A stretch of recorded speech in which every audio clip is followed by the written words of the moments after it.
What's the worst case of rich kid syndrome you've seen? Part 2. My fiancé's cousin. He managed to crash 4 cars while still in high school because his father would replace them. When he moved on to college, he got kicked out of several apartments for owning a dog when they weren't permitted.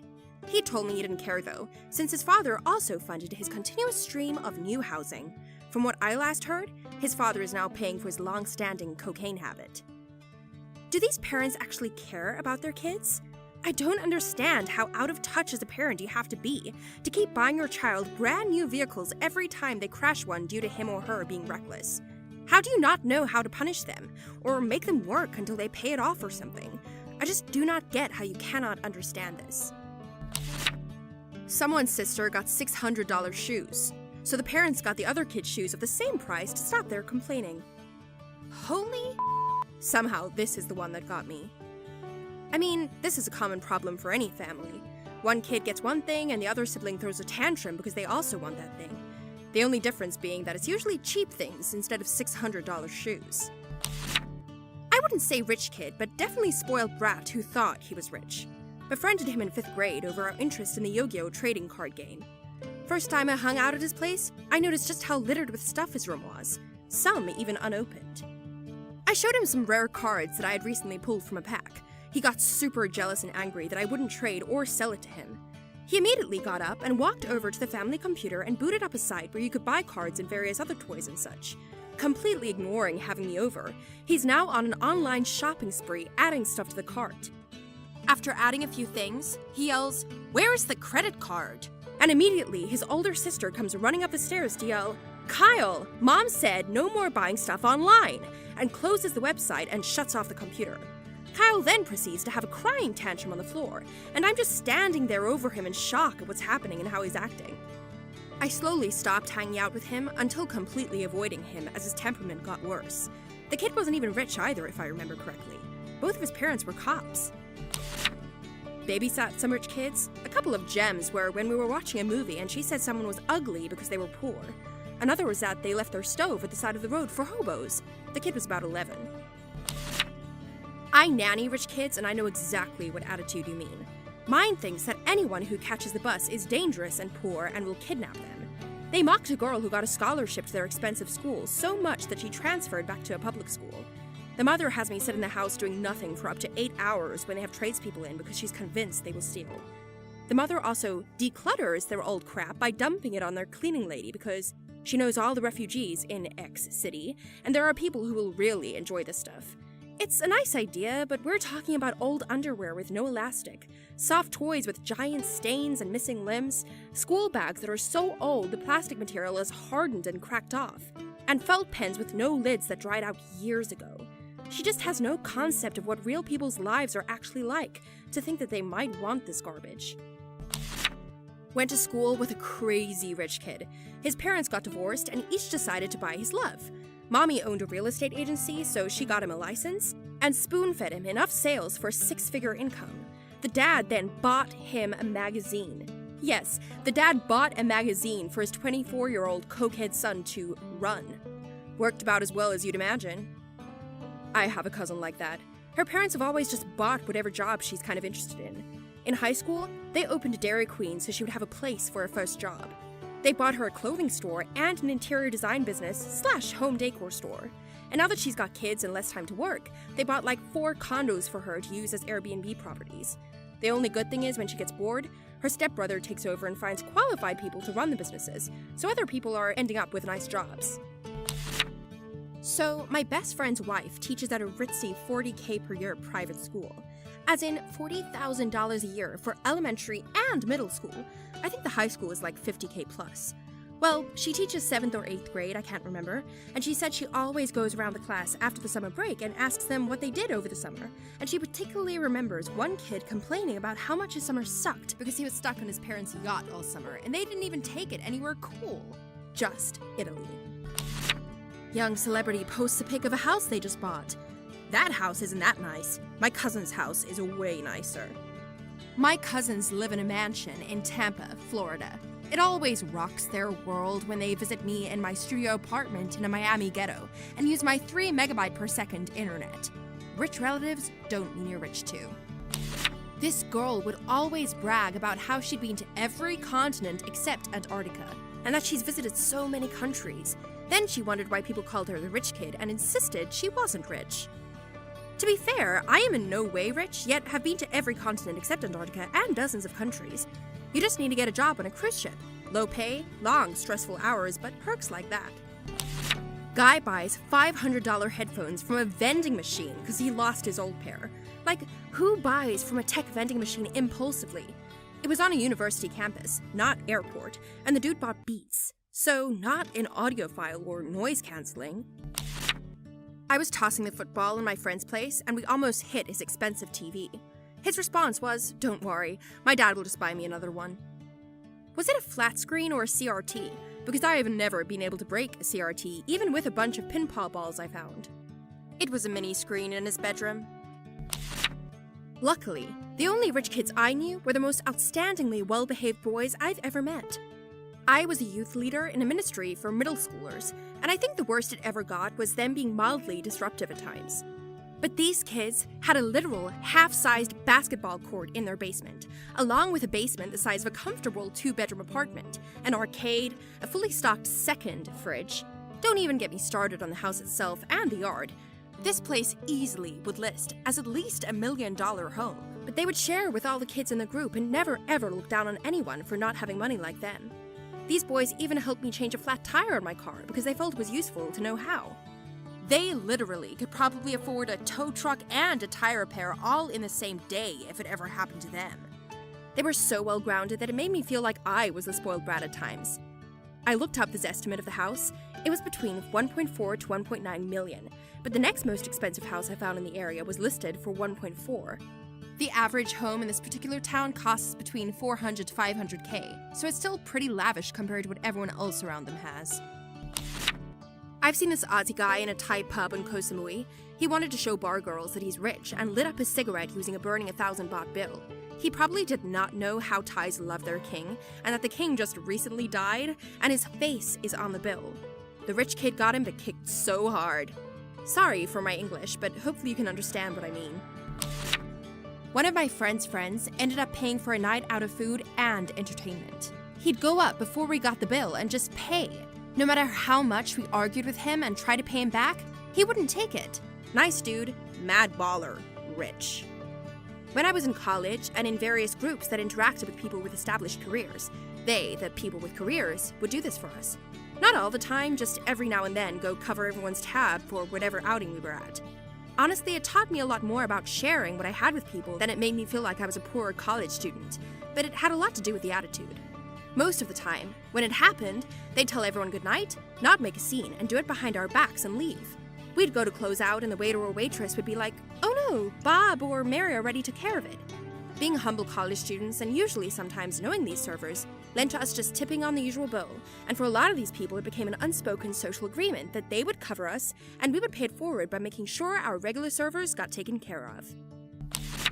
Adrian Broner, a boxer. Though he was not born rich, but became rich in his 20s, if you're not going by what Felix Dennis considers rich. He was supposed to be the next boxing superstar, but was beaten badly and exposed. He put out a video of him in line at Walmart. He paid with a $100 bill and threw the change on the ground, saying he is AB and only deals in hundreds. This is a man who had 7 children by 8 women at the age of 23 6 years ago, and who knows how many now. He had to settle a $1 million jewelry debt earlier this year. In middle school, we were asked to draw our homes for some assignment and hand it in at the end of class. A popular, extremely wealthy kid that sat behind me raised his hand and smugly asked the teacher for another sheet of paper because he couldn't draw it all on one page. His friends just snickered, but I was cringing. Even at 12, I remember thinking was such a snobby thing to say. I had a girl like that in French class high school. We had to draw and label our house floor plan in Francais. And Kat raised her hand and asks how many floors because she kind of lives in a mansion. For other purposes, Kat was pretty cool, but she bragged about her wealth a lot. I work at a country club, and on the 4th of July, while I was working, a little girl asked why we were closing at 7 instead of staying open all night. I told her I wanted to get to do sparklers and fireworks with my family, too. She thought about it, looked back at me and said, But y'all aren't real people? I just had to laugh and inform her I was indeed real, and all my coworkers weren't just the slaves of the country club. wild man. Bragging is one of my pet peeves. There's a coworker that constantly brags of how her mom buys her purses, nails, and hair done. The coworker makes recent money. Why can't she buy her own and stop mooching and bragging? Or just enjoy it without bragging? I'm in my 30s and support myself, but my dad is insistent on buying me a car he can get a good deal on. I keep telling him no, but he's not going to stop until I give in. On the one hand, it's awesome. On the other hand, I hate the optics of Daddy buying me a car. What about that Dallas kid who killed those others in a drunken car wreck, then used the "I'm too rich for consequences" defense? One of his examples in his defense was he had never learned consequences. For example, that time his parents found him drunk driving with a naked 14-year-old in the back of the car. On an episode of The Real Housewives of Beverly Hills, there was a member named Taylor. Her husband committed suicide and their lifestyle changed significantly. She and her young daughter started flying commercial versus private, and her daughter asked why there were all these other people on their plane. One of the very few times I would be interested in watching one of those shows, to be honest. Probably too late to the party here, but I ended up at one of those fancy private universities. Coming from a small Ohio town, it resulted in a lot of culture shock. One of the most memorable moments was when I was eating breakfast at one of the campus restaurants, super early, before I opened the store I worked at, and there was a girl at a table with her friend, just completely broken down sobbing. She was basically incomprehensible. I immediately thought she must have lost a family member, and my heart broke for her. Until, through rolling tears, she managed to croak out, "It's just not fair! I asked for a Mercedes, and he got me a BMW!" Then just broke into guttural sobs. Meanwhile, I'm hoping my paycheck can cover an overdue oil change on my 1998 Plymouth Neon. What's a non-obvious sign that somebody is wealthy? Didn't realise how wealthy some casual acquaintances were until we were at a nicer bar at a resort, and as soon as the staff saw their credit card, they started getting really good service. It was a nice place and they were great to everyone, but suddenly this couple were like the only ones in the room. So apparently, the colour of your credit card, which I don't think is always a giveaway, but people in some industries just probably know rich person credit cards. I have a Sally Mae student loan cashback card, and that didn't get me anything. Many super high-end cards are heavy. I'm talking about heavy metal kind of heavy. It's pretty obvious. Back in my college days, we had a friend who came from a pretty wealthy family, but you couldn't tell because he lived in the dorms like everyone else. Except anytime someone suggested we go to a restaurant or to a game or show, he never asked about how much it cost, or said he'd have to check his bank account like other people would say. Then one day he casually mentioned his father was going to bring him back to campus in their helicopter. A professor friend of mine asked a student if she needed an extension because she had to make an emergency trip home to Europe. She replied it wasn't an emergency, her parents just wanted to see her, and that it wasn't that inconvenient. They sent the family jet to pick her up from her pretty rural school. Spend money to save time versus spending time to save money. Had a roommate in first year who rarely lived in the dorm but had food delivered daily that tasted like it was picked out and cooked the same morning. Well, we invite him to St. Paddy's Day and I notice his watch, which I drop a "That's really cool, mind if I see it?" half drunk. I saw the watch face and asked him about the symbol. Mind you, this watch was really heavy as I'm holding it, and he says it's the family sigil.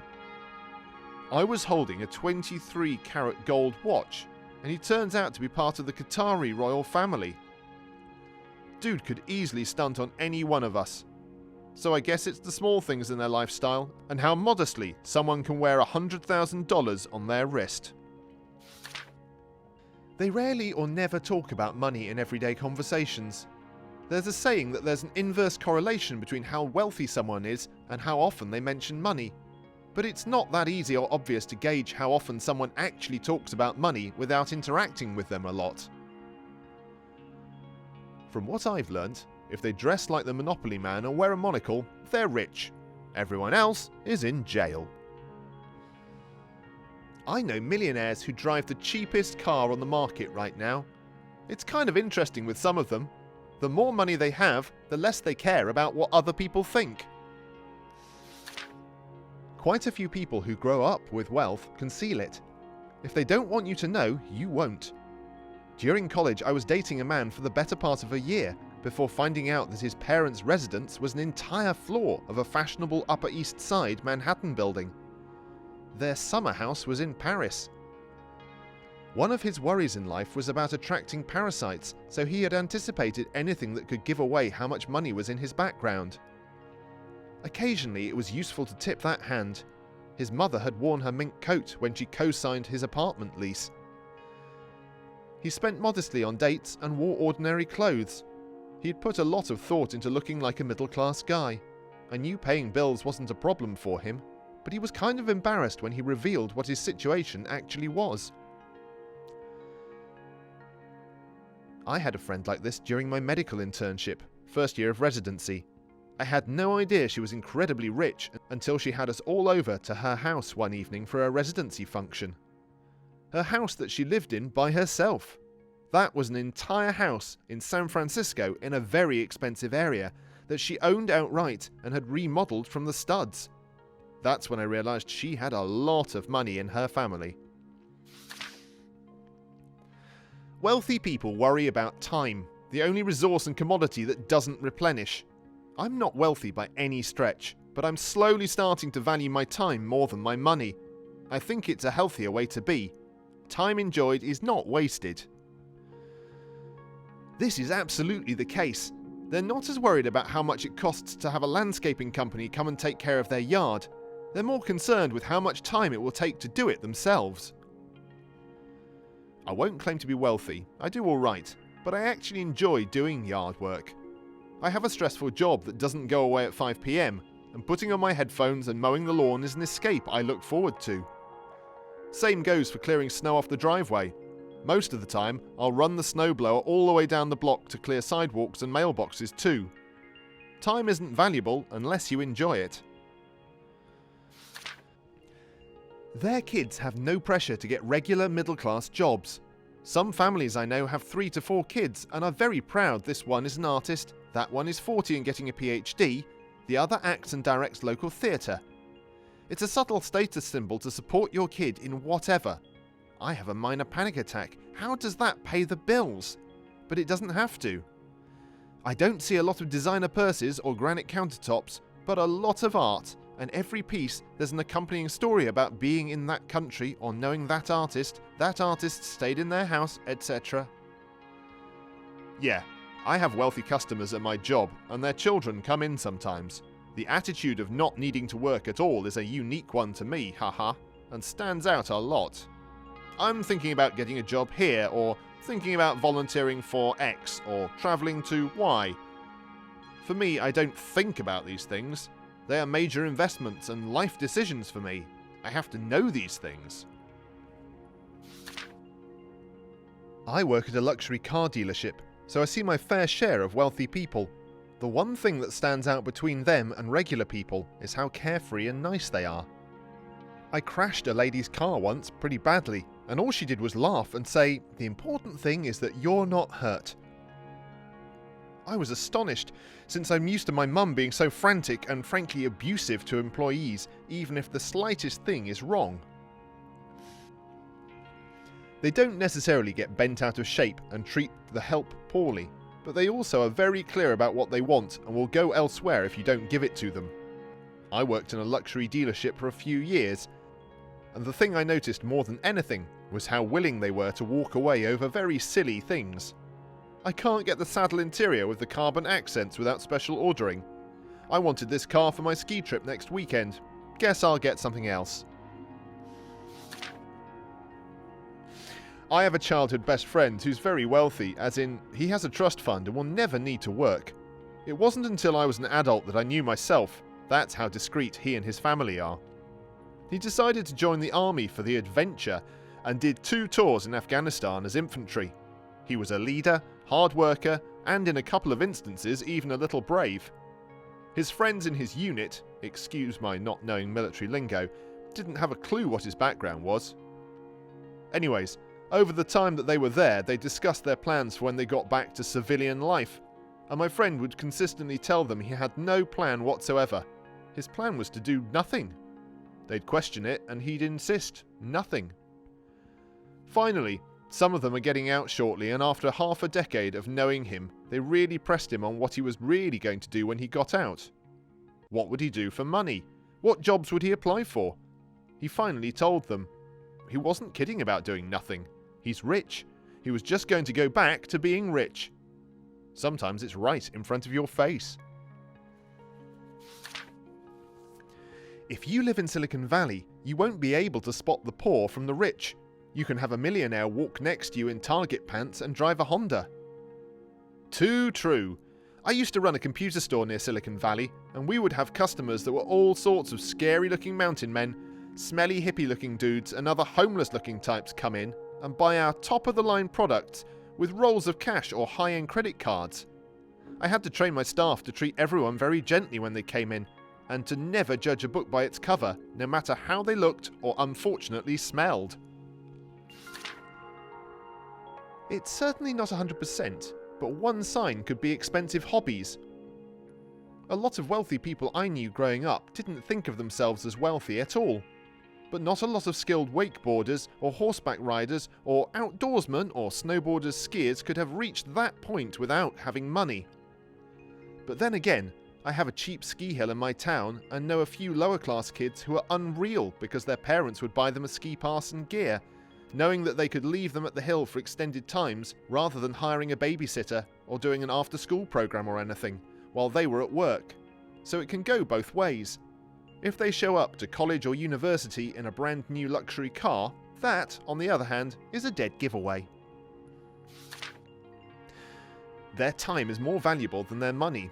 So if you see they are more concerned about how long something will take rather than how expensive, that's a tip-off. Not rich, but I learned in life that you can always get money one way or another, but you will never get your time back. So spend both wisely. They never mention money or their status. True story. My friend went to college and befriended a girl. After 2 years they took a class together, made a presentation, saw the girl's full name. In our culture, your full name is your father's name, your name, father's name, family name, and was shocked to realise her father was the next in line ruler of the country. She used her name, father's name, throughout college, so people wouldn't know who she really was. Potentially the wristwatch. Of course, there's gold Rolexes and the like, but brands like Patek Philippe make pieces that cost as much as a house that you wouldn't look twice at. It's like a secret but public calling card. The average person notices a Rolex. The other person of similar wealth notices that you're wearing an obscure but much more expensive brand and decides you're worth talking to. Edit. To clarify, when I say worth talking to, I'm not trying to imply that they won't be polite or conversational with people who aren't wealthy, but they look for that calling card to determine if someone is similarly wealthy and therefore worth networking with. The guy that owns a company worth $1 billion wants to make connections with people who own companies that are of similar value and who are similarly successful. I used to sell new cars in a sparsely populated area. One time an old geezer comes in overalls and grubby looking. All the other salesmen scattered because nobody wanted him. I was the slowest to see him, so I got stuck with him. He turned out to be what we called in the business a laydown. Told me which truck he wanted, paid sticker price in cash. Easiest sale I ever made, and taught me a great life lesson too. My grandparents are pretty wealthy. My grandpa always says, if it's good enough to make the money, it's good enough to spend it. I saw a guy my age who had a really nice watch on, wearing basic jeans, a nice t-shirt and a leather jacket. Other than the jacket, he looked like a middle-class 20-something-year-old. The watch didn't look super fancy, but you could tell it was a pricier variety. I figured around a few $100s or so. I figured that it was maybe a gift from his family. He was cute, and I wondered what brand the watch was, so I looked it up. Turns out it was a $30,000 watch. He had my student loan debt on his wrist. Dressing down. May I add, dressing down while entering any space that would normally be expected to dress more dressed up with complete confidence. In my own experience, I find that, of course not all true to everyone, the ones who feel the need to flaunt wealth by dressing up a certain way are usually the people who are the poorest. Lol. Then, the ones who walk with confidence, to a bank or an expensive car dealership, dressed down, are usually the mega filthy rich dudes. And for women, I say their hair tells a lot about how much money they have. Rich women with thin hair get extensions. Their hair is dyed by someone who picks out the most flattering tone and shade for them. They get treatments and blowouts regularly. Whenever I run into a celebrity at the grocery store or wherever in LA, the first thing I always notice is their hair. It's always nice and noticeably more coiffed or cut or dyed more fashionably than others around, even if it's unkempt. Also their shoes. I saw the actress from the first True Detective, Alexandra Daddario, at Trader Joe's last week, and those were the first things I noticed. Those really elaborate, gorgeous, one-colour fades into another dye jobs that you can only get at professional stylists. You might think dyed hair is something you can do with $10 spent at Hot Topic, but there's dyed hair, and then there's dyed hair. There's dyed hair that whispers, never yells. I have both the money and the time to get hair this perfect. You can just tell when a dye job is expensive. Excellent skin that looks really soft and has an even appearance no matter their age or lifestyle. Rich people go to the dermatologist. Helped Kate Blanchett once in a bookstore. Her skin was absolutely glowing. I assume it was from exercise, tons of water, and very high quality skincare products.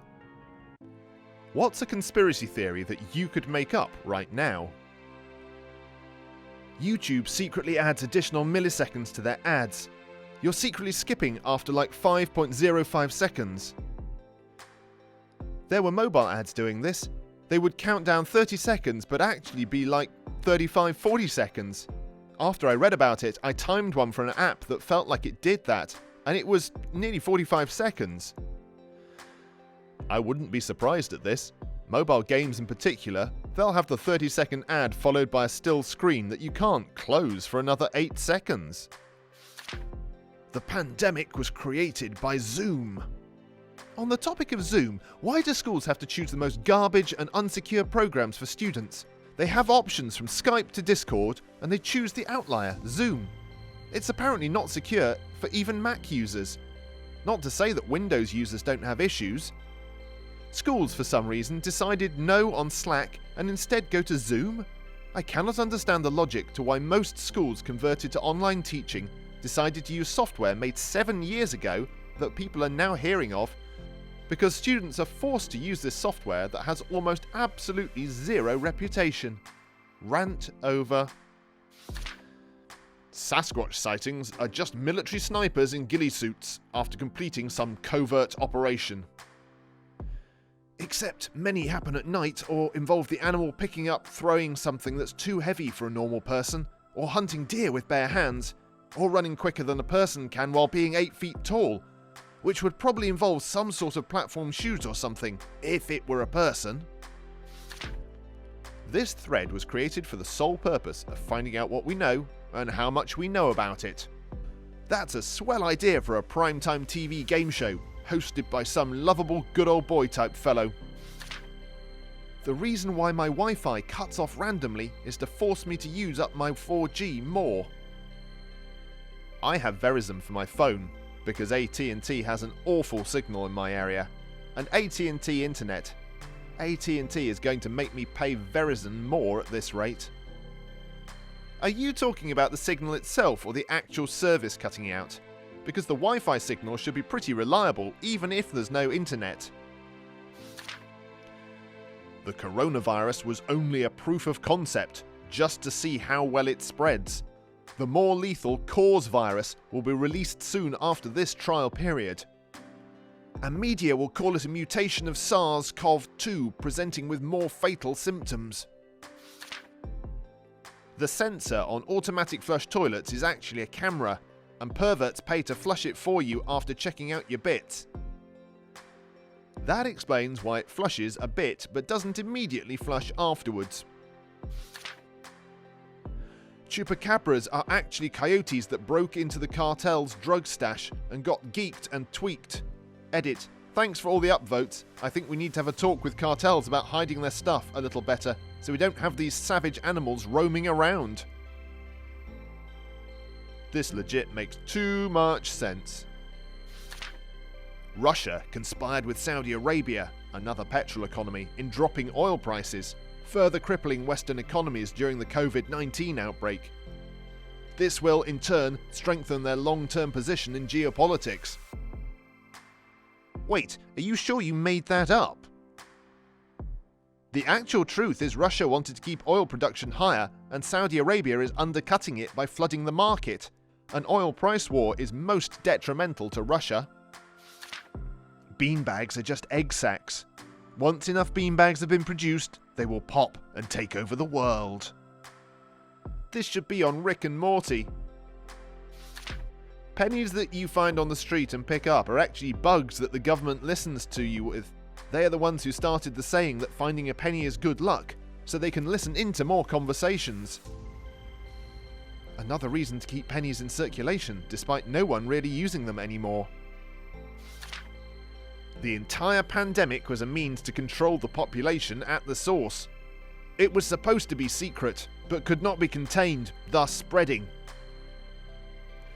Basically, a disease to rid the world of people who utilize welfare the most: the poor, the ill, and the elderly. Sorry, I should have indicated that I do not believe this theory at all, but based on the information available, it would be easy to persuade those who may be easily persuaded. Not the world. It would be financially stupid to do it on purpose. Shut every business down, have to pay for the unemployed out of pocket. For it to make a dent in the world population, it would have to take out billions. There are over 1 million confirmed cases right now, which is less than 1% of the world's population. A quarter of that is already recovered. It would take at least a decade to have any significant impact. Essentially, if it was supposed to be a global thing, the source is shooting themselves in the foot. But it would work in a local form, as in, let's say, a place with a population of just over 1 billion, in a sense, culling the herd to keep control. Trump is deliberately alarming the population, saying that 100 to 200,000 people will die. When the death toll turns out to be much lower, he will say it was due to his brilliant management to have more people vote for him. I'm going to flip that. The media, being mostly left-leaning, is overblowing this because they know it will look bad for Trump, thus helping him lose the election. But the flip side is that Trump handles it amazingly and can get re-elected based on his smarts in a dangerous situation, which is exactly what Russia wants. You are the Illuminati, who wants to know how good are people's conspiracy skills and what they already know to create a plan for your future behaviour. We're all Illuminati on this blessed day. The entire anti-vax movement is based on a Cold War idea drafted by Putin in the 80s. His idea was to have Americans weaken their immune systems so that in the eventual World War III, American troops would be easier to defeat. When he came to power, he paid off a vaccine researcher as a scapegoat to invent the idea that vaccines cause autism. This would spread to the States and Americans would adopt this anti-vax movement. The scientist was later debunked, and in order to keep him silenced about Russia's involvement, he was further discredited by adding some plagiarism and review board violations regarding human experimentation. Russia is now working towards spreading the anti-vax movement so that future generations of soldiers will be weakened so he can take full control. Defeat Russian plots of world domination by vaccinating your kids. While I love this theory and I hate to be that guy, anti-vax movements have existed since the 1800s. I accept that I may get downvoted for this. The coronavirus started making headlines right as the world was starting to focus on the Chinese camps and their mistreatment of the Uyghur people, so... Since this is starting to get attention, let me clarify. I don't believe China developed or released a pandemic virus in order to distract the world from their atrocities. However, they are probably very glad that the attention shifted off their human rights abuses. They're just sending those poor people to school. I think the same thing happened with the UK and Brexit. They weren't responsible for the virus, but very glad for taking attention away from the mess they made of it. Apple, over the last few years, has been shaving off clock time using our phones. It's only small amounts so we don't notice, and the adjustments in daylight savings are easy to reset the manipulation. Banks give Apple a portion of the money for their cooperation, and the increased money they receive from interest rates. Sometimes it seems like our clocks are running slow, but they aren't. Every few months I have to reset the clock on my Android. Sometimes it gets up to 10 minutes fast. Does your device not sync up to an NTP server or the cell towers? I'd hate to manually have to change time zones when I travel. Employees from retail stores are keeping all the toilet paper and hand sanitizer themselves and selling those products online. Oh boy, do I wish we were, but alas, we were last in line to get it due to opening hours changing and us being expected to start before stores open and buy stuff we need once we've finished, at which point shelves are empty. Gun control is secretly pushed by the right to sell more guns, while at the same time encouraging it on the left so they won't buy guns and not be as much a threat to their control. What kind of underdeveloped country do you live where you have to own a gun to feel safe? America, of course. The Chinese government either intentionally released or used the unintentional release of the virus to advance their agenda by 1. Taking the news and the fire out of the Hong Kong protest, and by 2.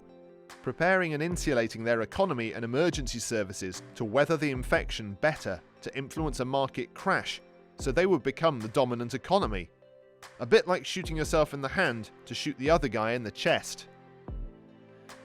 I just got reminded of the last scene in Live Free or Die Hard, where McClane, who is headlocked by the bad guy at gunpoint, forces the bad guy to fire through McClane's shoulder. I prefer to think that it was Trump, the one who released the virus, to prejudicate China without thinking that it could affect the US even more than China. In the world's last-ditch effort to save the environment, scientists released a contagion that forces people to stay inside and use far less consumer products. This would ultimately lead to the collapse of the world's largest industrial polluters. The scientists knew that by making people sick, the environment would improve and stabilize habitable living conditions, which would guarantee health and prosperity for future generations after they rebuilt society based on timeless wisdom of old philosophers. The new generation born after the Great Pandemic would be told stories about how close humans almost went to extinct from the mutating contagion. When they look back to the future's history, they will be reminded to never poison the earth and to live in peaceful harmony and unity with nature and never take things for granted. I almost hope this is true. The Hollywood fad of conspiracy shows and movies in the 90s was to socially engineer us. It was meant to be over the top so regular people would tire of conspiracies. Also, it taught a generation of people that if you do uncover a conspiracy, you are definitely alone and that you won't get proof. So just announce it to the world. The goal was to make it so they will have time to cover up or destroy evidence and discredit the conspiracy nut before anyone can find the proof. That's the real X-Files conspiracy. Banana Runts candy contains all the nutrients you need to live a long and healthy life. The government has known this for years, but refuses to do anything about it because those things suck and no one eats them. If you could speak for 1 minute and be heard by everybody in the world, what would you say? Hold up, all the world awake at the same time? Obviously, the announcement is prefaced by the 30 seconds of nails on a chalkboard to wake everyone up and get their attention. Also broadcast in everyone's language, apparently. And nobody is standing next to a huge waterfall, or using a power tool, or is busy with, I don't know, giving birth or something. Mic check, mic check. Anyone named Michael, please stand up. The real Slim Shady, am I a joke to you? Michael Jackson rises from the dead. Help! I'm a Nigerian prince and I'm trying to get home to my castle.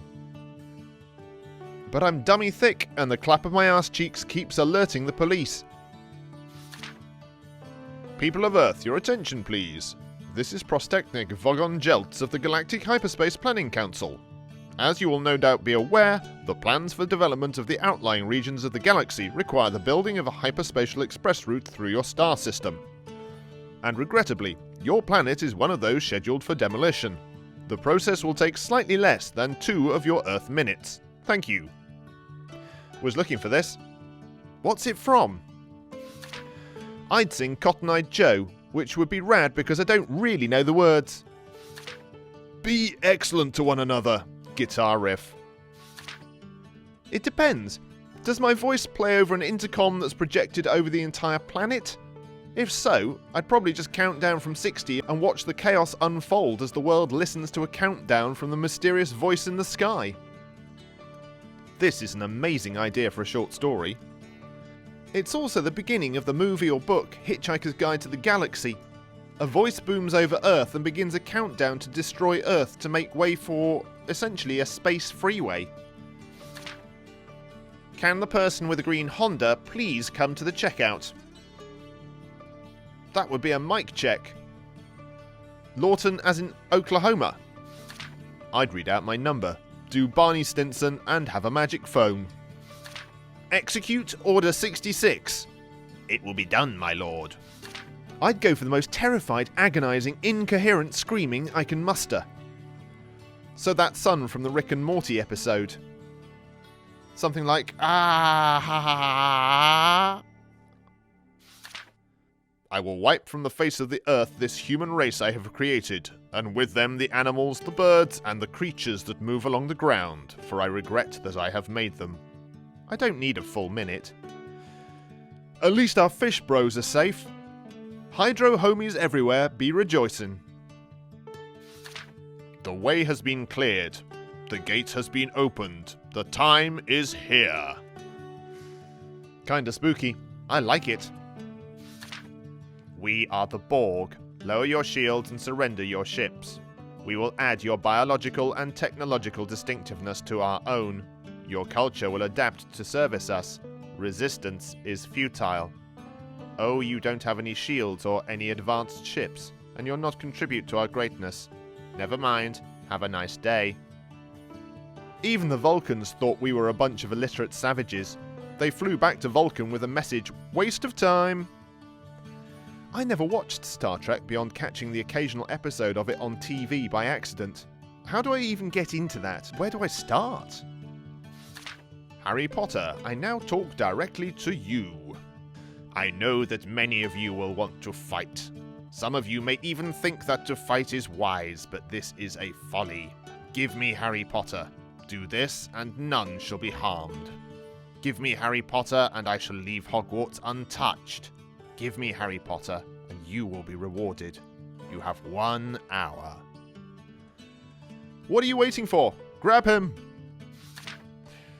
I'll have 2 number 9s, a number 9 large, a number 6 with extra dip, a number 7, 2 number 45s, one with cheese, and a large soda. And a big shout out to my boy CJ who didn't follow the damn train.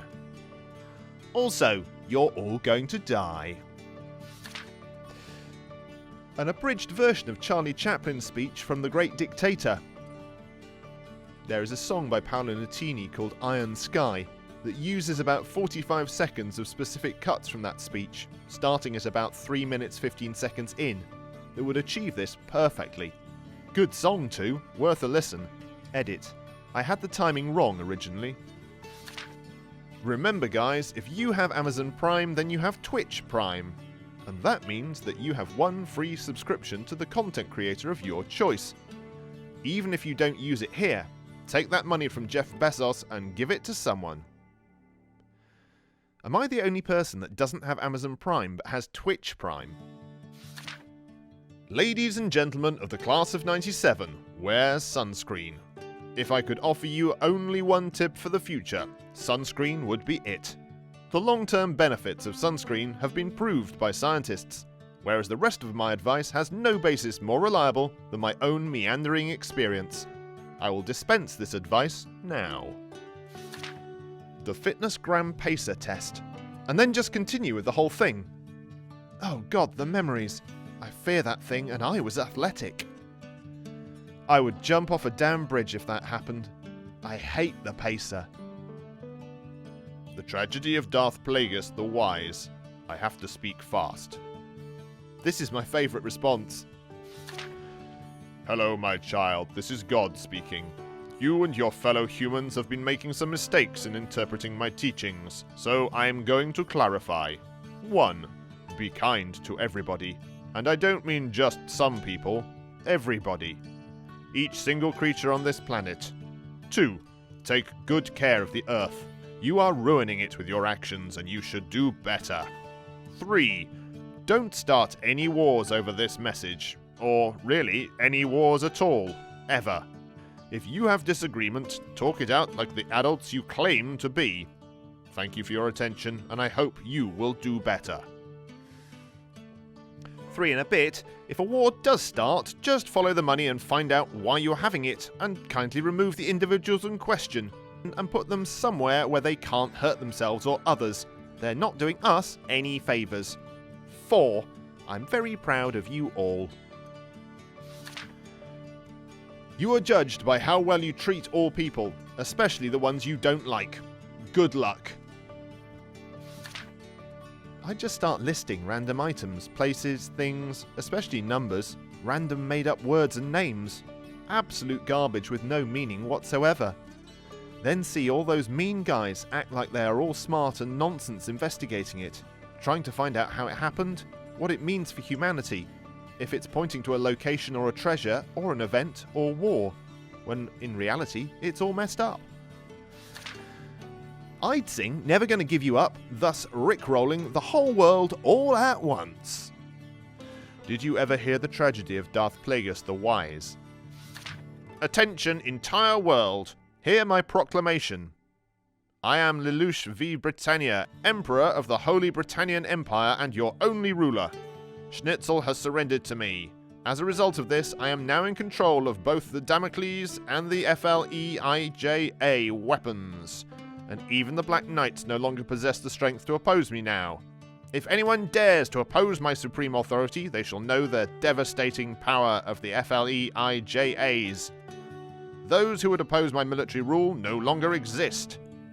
Yes, from this day, this moment forward, the world belongs to me. Lelouch V. Britannia commands you. Obey me, subjects. Obey me, world. Lelouch V. Britannia. We live in a society. Listen up, everybody. Window gets an armrest and a wall. Middle gets 2 armrests. Aisle gets an armrest and a little bit of extra legroom. According to all known laws of aviation, you'd have to practice a lot to get the entire B-movie script out in a minute. It would probably be more like this. According to all known laws of aviation... I would just shout, Wendy, have you seen my belt? With pauses in between and the sound of footsteps going through the house, before shouting out again, voice coming in from a distance now. Ah, aye, it's your boy, Skinny. Once I have their attention, I could probably plug a Patreon account or something. Perhaps remind everyone that Jeffrey Epstein didn't kill himself right at the end? How about another joke, Murray? Hear me, all subjects of Ymir. My name is Eren Yeager.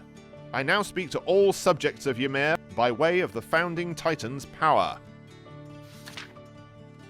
Do, Va, Kin. Hey, you're finally awake. To all Eldians of the Earth, my name is Eren Yeager. I am using the power of the founding Titan to address all of Ymir's people. The foundations of all the walls present on Paradise Island have come undone, and all Titans entrapped within them have begun to march. My objective is to protect the people of Paradise, the land where I was born. However, the world wishes for the annihilation of the people of Paradise. The hatred that has been swelling for so long will never end. until not only the Paradisians but all of Ymir's descendants have been eradicated. I reject this wish. The colossal titans shall trample all Earth outside of this island underfoot, until all life existing there has been exterminated from this world. My name is Yoshikage Kira. I am 33 years old. My house is in the northeast section of Morio, where all the villas are, and I am not married. I work as an employee for the Kameiyu department stores, and I get home every day by 8 PM at the latest. I don't smoke, but occasionally drink. I am in bed by 11 PM, and make sure I get 8 hours of sleep no matter what. After having a glass of warm milk and doing about 20 minutes of stretches before going to bed, I usually have no problem sleeping until morning, just like a baby. I wake up without any fatigue or stress in the morning. I was told there were no issues at my last checkup. I'm trying to explain that a person who wishes to live a very quiet life. I take care not to trouble myself with any enemies, like winning and losing. That would cause me to lose sleep at night. That is how I deal with society, and I know that is what brings me happiness. Although, if I were to fight, I wouldn't lose to anyone. New log. It is currently, insert Universal Alien Time. Subject XYC17Z, aka Earth, has made very little progress over time. They are far behind in technology compared to the other subject civilizations. All they seem to do is just fight each other, and they can never agree on anything. It's completely barbaric. The Council and I have agreed upon their termination. After all, the universe would be just fine without them. Then again, there are some good people. Maybe I should give them 10 Earth years to prove themselves. End log.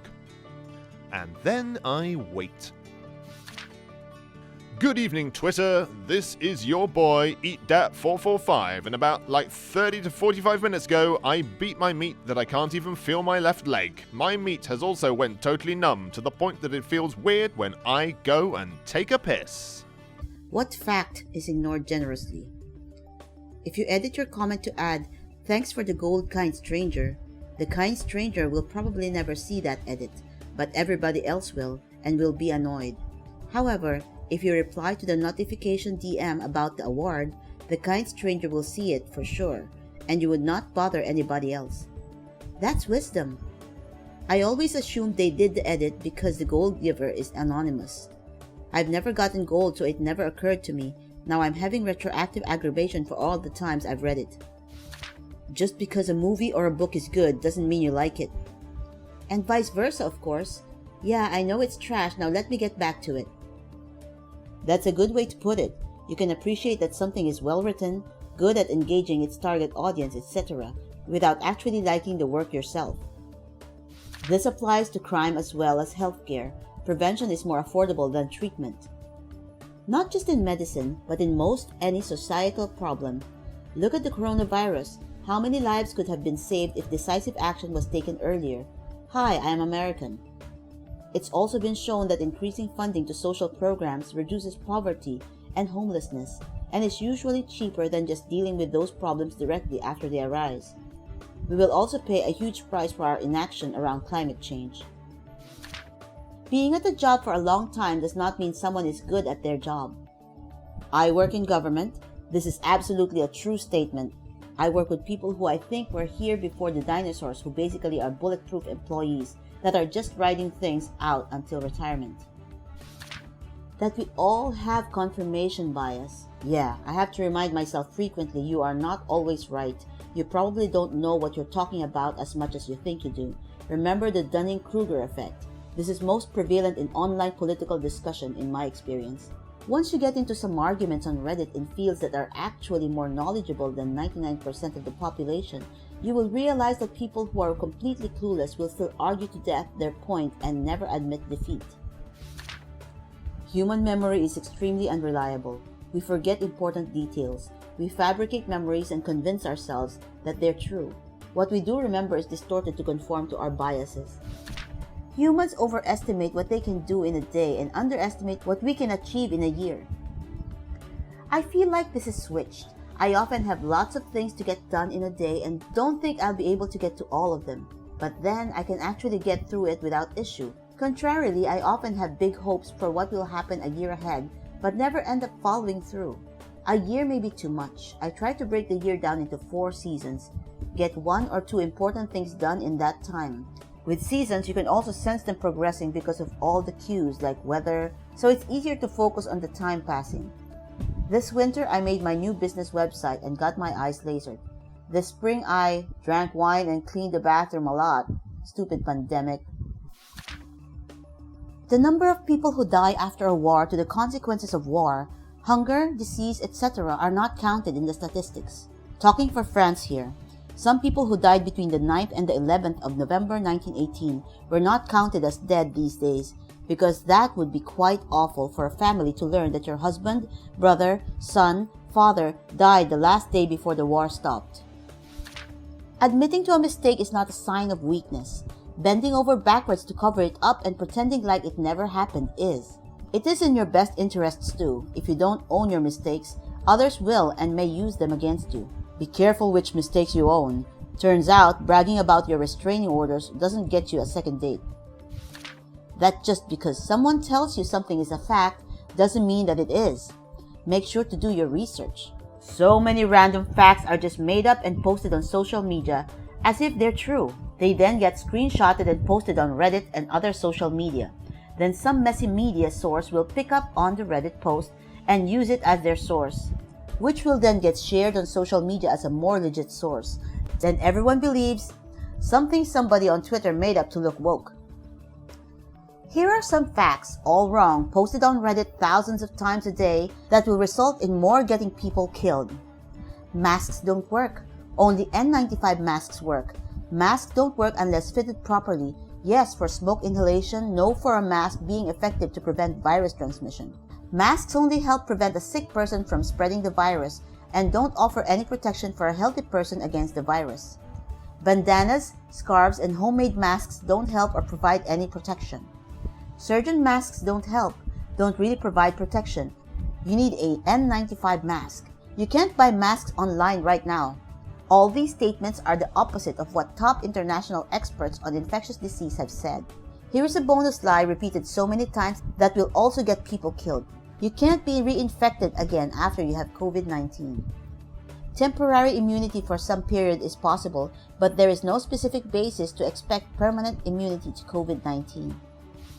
Just because some people are naturally talented doesn't mean you shouldn't work hard. Hard work can beat talent when talent doesn't work hard, as my undergrad advisor was fond of saying. But when talent works hard, it's game over. The importance of getting 7 to 9 hours of sleep every single night. To add to this, 7 to 9 hours of sleep is not the same as 7 to 9 hour sleep opportunity window. If you're giving yourself a 7-hour sleep opportunity window, you are not getting 7 hours of sleep, probably more like 6. Valid point. Older doesn't always mean wiser.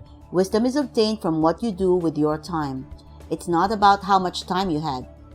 Just remember, stupid people get old too. Or at least the lucky ones do.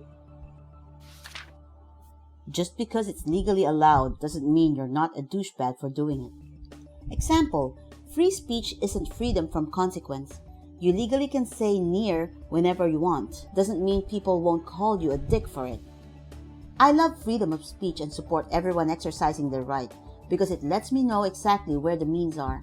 Therefore, I can avoid them. You are not immune to propaganda. Fun word fact. The term propaganda originally referred to a Catholic Church committee for propagating the faith during the Counter-Reformation. This comment was brought to you by Big Etymology. Actually, propaganda comes from when a British person gets a good look at something. Mob mentality doesn't mean you are right. This needs to be higher. We'll solve 85% of the world's problems. Never underestimate the stupidity of people in large groups. Facts aren't opinions. Data can also be cherry-picked or incomplete. That's why facts can change sometimes. Someone had to say it. Opinions influence what facts we choose to acknowledge. Everyone is a huge hypocrite when it suits them, including me. The irony of this statement is that if you're ever in a situation where being a hypocrite would suit you, but you aren't a hypocrite, then you are a hypocrite because you said you would be, but weren't. So basically, you're a hypocrite because you weren't a hypocrite. Depends on the agenda of people doing the ignoring. People only care about the facts that agree with them. Confirmation bias, which coincidentally is a fact that most ignore because it doesn't really agree with anyone. The government is trying to pass an anti-encryption bill that could strip away any and all privacy given to US citizens. Depending on enforcement, it would only annihilate the economy of literally any country it was passed in and completely cut it off from all international banking. Never underestimate the power of stupid people in large groups. Great minds think alike, but fools rarely differ. Animals are much more brutal than people realize. We only see the cute cuddly side on the internet. Cheetah makes friends with a goat, gets more views than warthog gets eaten alive by lions and lasts a surprisingly long time while it's happening. Animals will eat you alive if they don't think you're a threat to injury. It's out of survival something bigger and badder might come along and they won't have eaten anything. No, the leopard didn't kill the animal before eating it out of compassion. It just didn't want to take a hoof to the head while it was having lunch. I watched 3 lionesses hunt a warthog and its piglet up close once. 2 of the lionesses made themselves seen while the third slid behind a small mound and snuck through the grass. The warthog stayed focused on the 2 lions in the open. The hunter got within a few feet and crouched low, ready to strike. Something alerted the warthogs and they took off like a rocket. The lioness, being the queen of the savannah, rolled on her side and started licking her paw. Hugely disappointing. That you should really get off your phone and go to sleep. Quitting is often a good decision. One of my favorite things I've seen on the internet is where people take the text from motivational workout posters and superimpose it over images depicting alcoholism. Fight through adversity with a picture of classic puke and rally. Being rich doesn't mean you're great with money or someone who should be trusted with business decisions. Or smart. People love to assume that. And being rich doesn't mean you have class. Just because I don't agree with you doesn't mean I hate you. And conversely, just because I agree with you doesn't mean I like you. Both of these points are excellent. Doctors of Reddit. What is the strangest thing a patient said they had that actually turned out to be true? I'm an OB-GYN resident. This one still freaks me out. As a med student, had a superbly kind and funny pregnant patient with mild hypertension. IVF twin pregnancies conceived overseas, little older than usual, slightly overweight, previous C-section. Nothing really remarkable, just a few small risk factors altogether. She came to a high-risk clinic and the fetal heart tracing was a bit too quiet. Not scary, just not great. Maternal fetal medicine subspecialist doctor said she should go for delivery. The lady and I were chatting. She was from the same city as my then girlfriend. She had a great sense of humor, took the delivery news like a champ, jokingly said, "Okay, but don't let me die. I want to meet your girlfriend after all this." We said goodbye. The nurse and I smiled and wished her well. The attending then said, "I don't like this. This is the kind of patient that smiles, looks good, then dies." Nurse and medical student, me, both thought he was crazy. She had a textbook uncomplicated C-section, moved to recovery. 1 hour later, suddenly lost her pulse with essentially no warning and died of an amniotic fluid embolism. Amniotic fluid embolism, unpredictable, unpreventable, occurs in 1 out of every 20,000 to 50,000 births. I can still remember how she looked waving goodbye to us. I've seen a lot of people in a lot of different fields die, but this one still hurts my heart today. This reminded me of one patient. Guy had esophageal cancer and was scheduled to be operated. The cancer had not spread, and he was expected to get better after resection and gastric pull-through. While doing pre-op checkup, he said to me that he had a feeling that something will definitely go wrong and he won't survive the surgery. I assured him that nothing will happen and he will get better after the surgery. The surgery went smooth and he was shifted to ICU. On second day, he was showing good signs of recovery, so it was planned to take him off ventilator the next morning. But that night, he developed an anastomotic leak. Though everyone tried their best, he passed away on 5th day.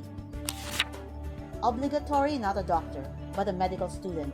On my mental health placement, there was a guy I saw on a home visit who was convinced his neighbor was trying to kill him. This guy had a history of mental health problems, and the doctors were sure he was psychotic, and all of this was in his head. However, a few days later, the doctor went around for another home visit and found his neighbor trying to climb through the window with an axe. The poor man wasn't psychotic at all. His neighbor was actually trying to murder him, and everyone thought he was just mad. My grandfather had schizophrenia and for years told us that someone was poisoning his water. We all ignored him until one day when one of my uncles tested his water, and it turns out it was actually unsafe to drink. Everyone felt really bad for ignoring his complaints for years. However, it probably wasn't the Soviets who did it, as he claimed. Worked on the ambulances for a stint when I was fresh out of uni. One day I was transferring to another country with an elderly patient with such severe dementia, he didn't remember his own wife or even his name. The whole ride there, he was happily chatting away, telling me that he was an ex-international footballer, about his big victories and how he owned a business with David Beckham, mixed in with other psychedelic nonsense. I just kept asking him questions to keep him occupied and chatting, but in my head I was thinking it was just a funny side effect of dementia. So we arrive at the new hospital and his lovely wife is waiting there. Me and my crewmate transferred him to his hospital bed, and his wife shook our hands and thanked us profusely for being so kind with him. She said, "I know he's a bit of a handful. Did he say much on the way?" And I said, "Yes, he was telling us about being an international footballer and that he owned a business with David Beckham." She scoffs and says, "You told these nice people you were David's business partner? You only met him a couple of times." When I asked how he knew him, she explained that he had indeed been an international football player and was well known for heading the ball. In fact, the doctors thought that's why he developed the dementia. I was so shocked, I'll never forget him. Just today I was reading about the practice of heading the ball causing various defects in the latter stages of players' lives. Not as bad as the American football, but wow, brain really is a delicate piece of hardware. Inpatient psych ward when I was a medical student. We admitted a guy who was having psychotic delusions. He lived in a holler, a small valley between two mountains. For weeks, he had been absolutely preoccupied by this idea that the mountain was going to fall on his house. He would spend days at a time without sleep finding rocks, branches, and other junk and piling them up behind his house because the mountain's gonna fall down on my house. I guess this wasn't the first time this happened because the family brought him in saying he was off his meds, working himself to death to build a pile of junk behind his house. He's admitted for a week or two, goes to group therapy, has his meds adjusted, and he's doing well. We decided he's been tuned up and ready to be discharged. His family comes to pick him up, but they have this grim look on their faces. We're bringing him back to the hotel. Yesterday there was a landslide. It destroyed the house. So the actual delusion was not that the mountain would fall, it was that he could protect the house. A patient walked in the clinic with a complaint of fever. I noticed his hands were very yellow. He did have a history of alcoholism, but no other signs. I told him his hands suggest he is jaundiced and will need tests. He laughed and said, "Oh no, I just dusted my hands with turmeric." Some people believe it helps with arthritis, but afaik. That's also supposed to be turmeric paste. Maybe this guy thought dusting was the way to go. I tore the ligaments in my knee when I was 12, and the doctor had a difficult time getting the stitches out. One broke and he decided to leave it under my skin, telling my parents it would dissolve. When I was 16, I banged my knee against something and out popped the end of the stitch. I went to the doctor to get it removed. You could see a long curly blue thing under my skin. I insisted this was the remaining stitches. My doctor just thought it was a vein. She froze a small area around the protruding stitch and pulled on it. She pulled out 2 or 3 inches of curly stitching. She held it up, looking shocked, and said, "I have to go show the other doctors this," and left the room.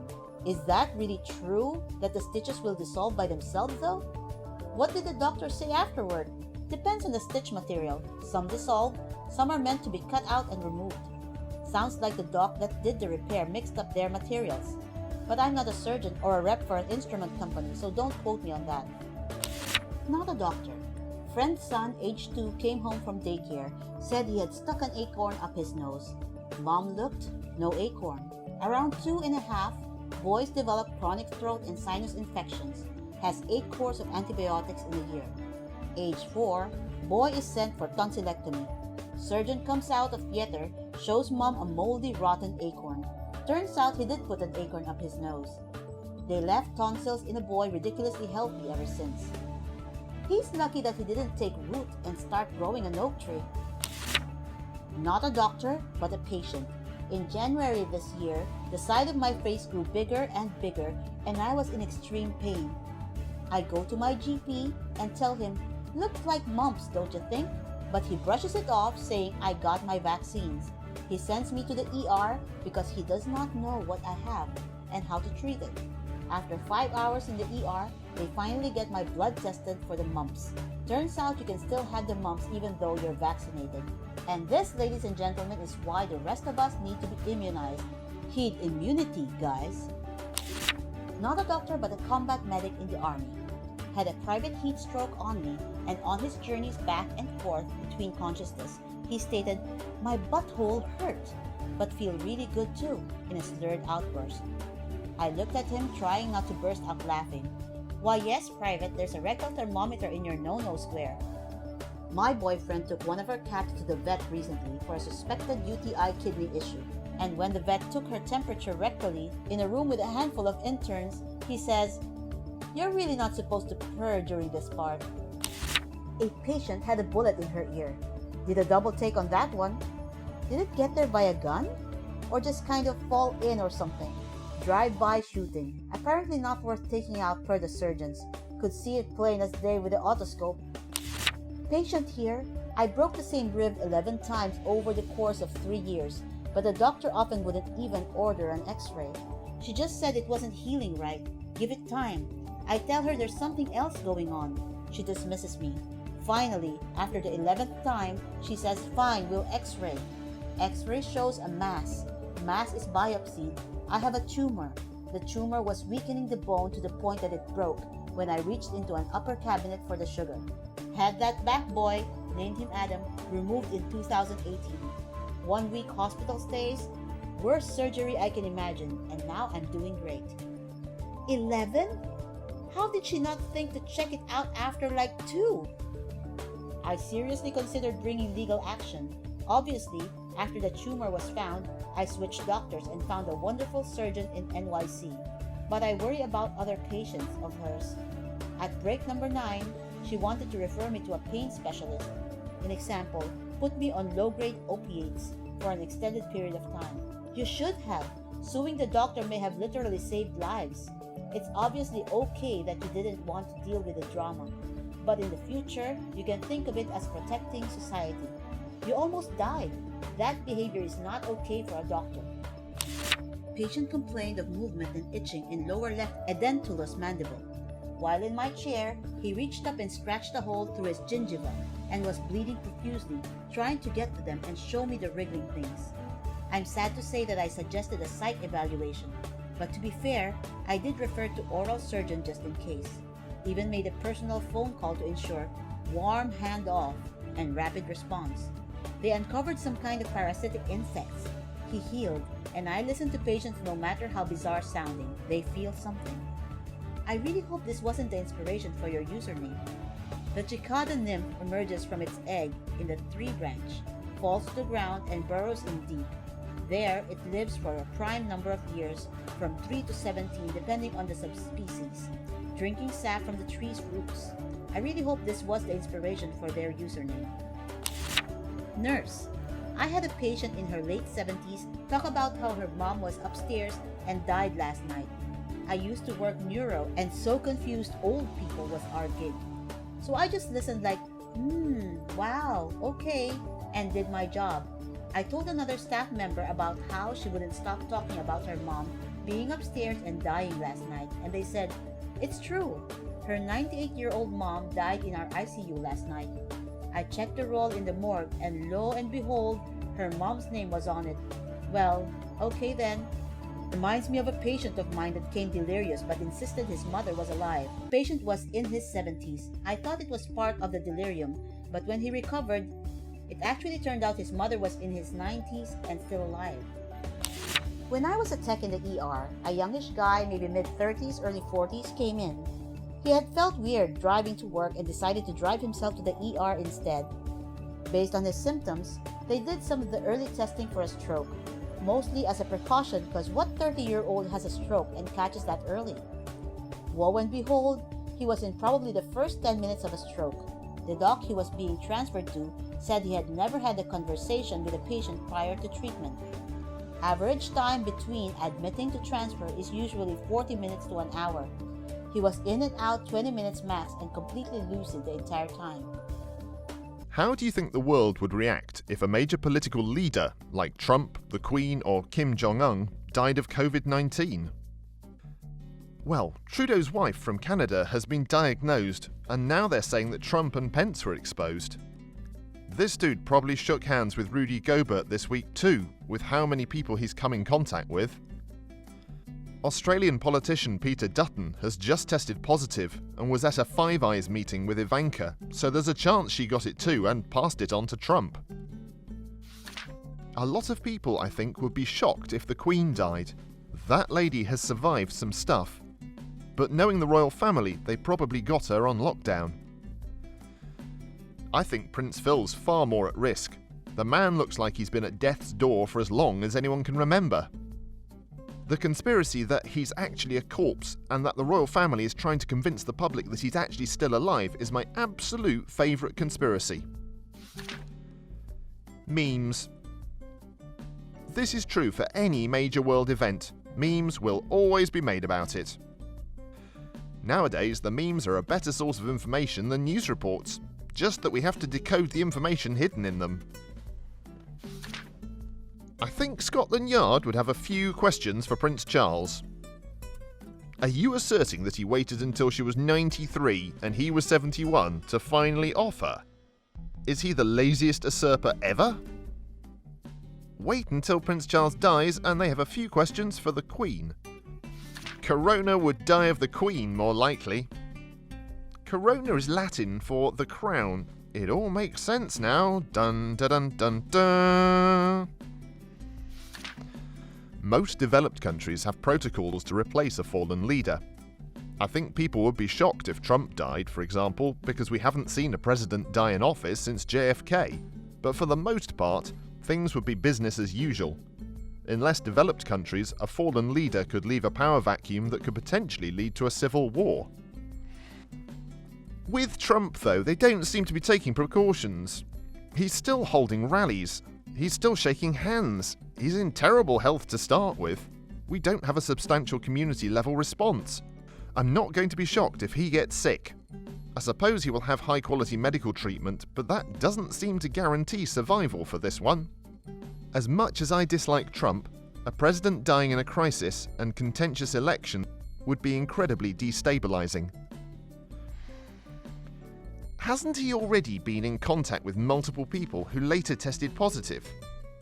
I'd be more surprised if he doesn't get it at this point.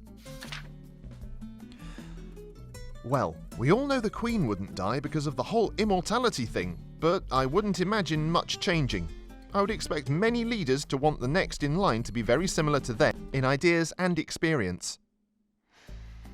I firmly stand behind the idea that every time someone says "God save the Queen," a little bit of their life gets transferred to her. If Trump dies, they'd want a Democrat in office next so they could blame the aftermath on them in 2024. If Trump were diagnosed, I bet it would not be released publicly.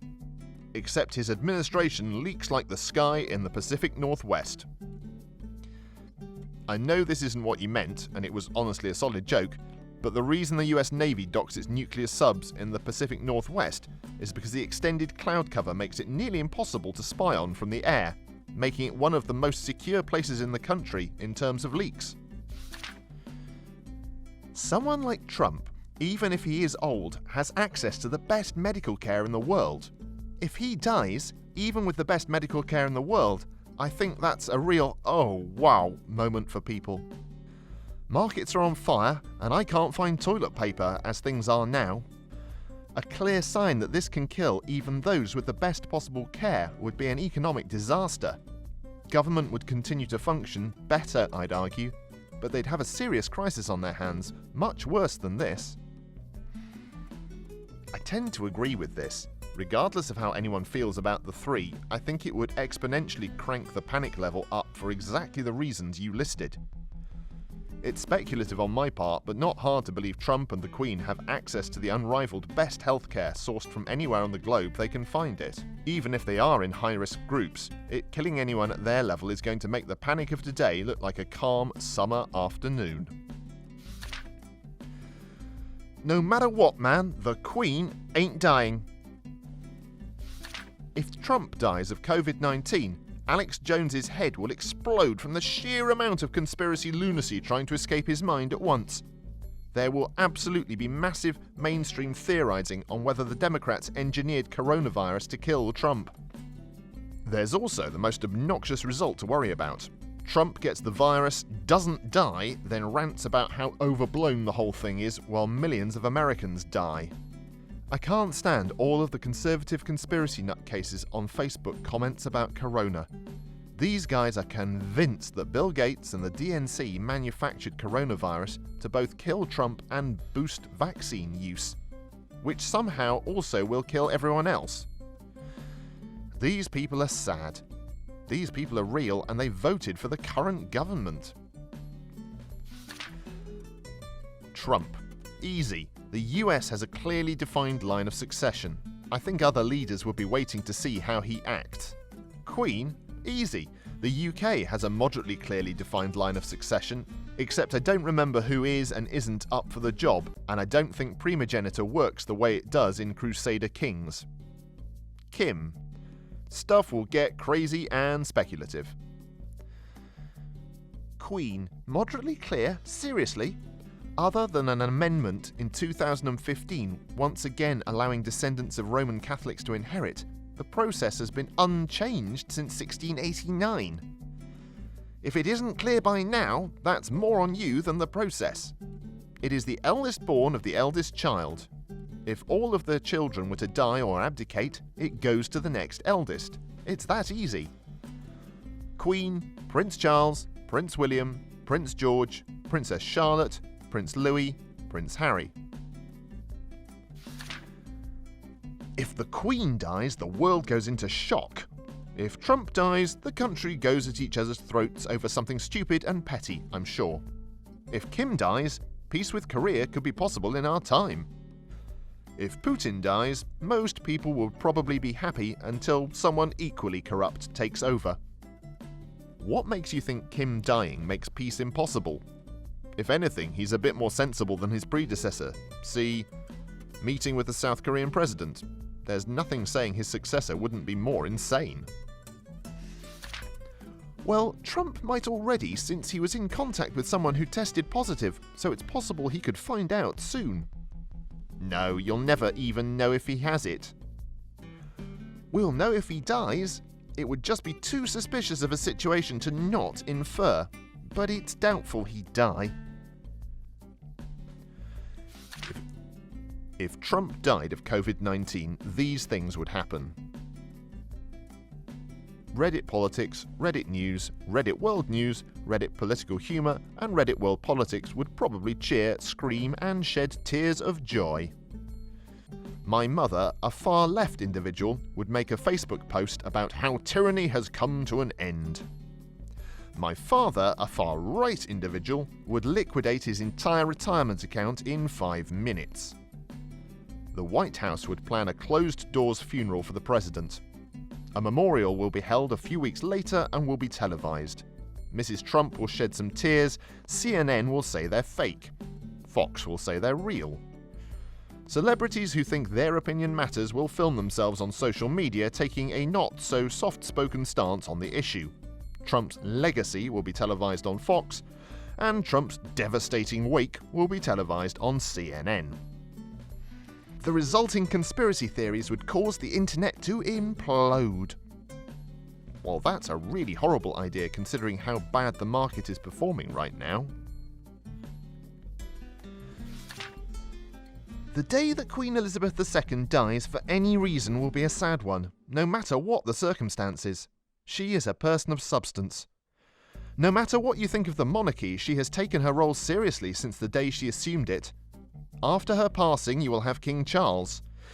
She's been like a stern grandmother for a few generations. What will it look like when she's gone?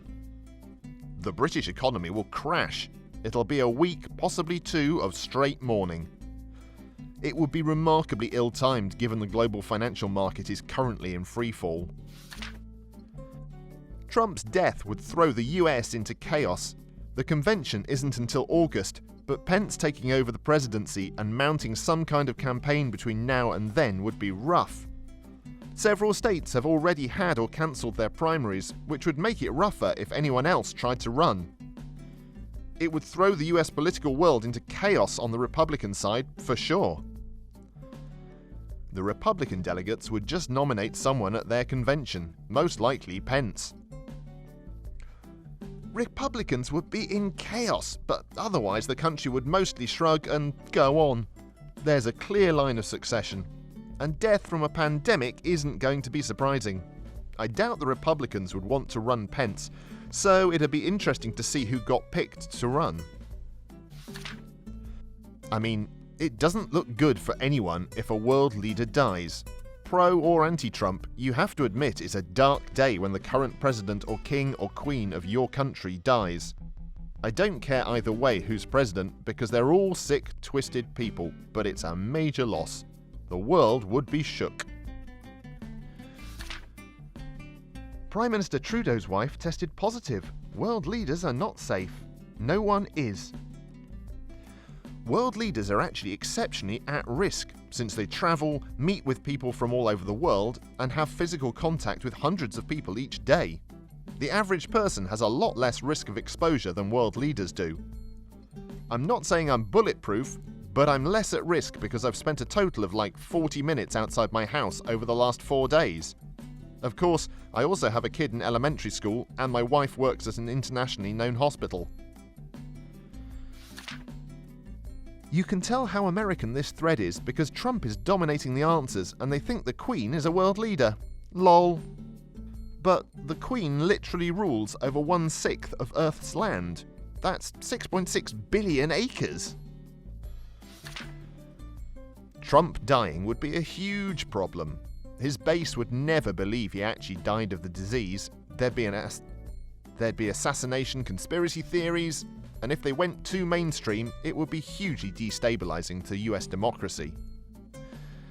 Not as destabilizing as what will happen in November when Trump loses the election and refuses to accept the results. Say what you like about Pence, I can't imagine him doing that, while I can barely imagine Trump going quietly.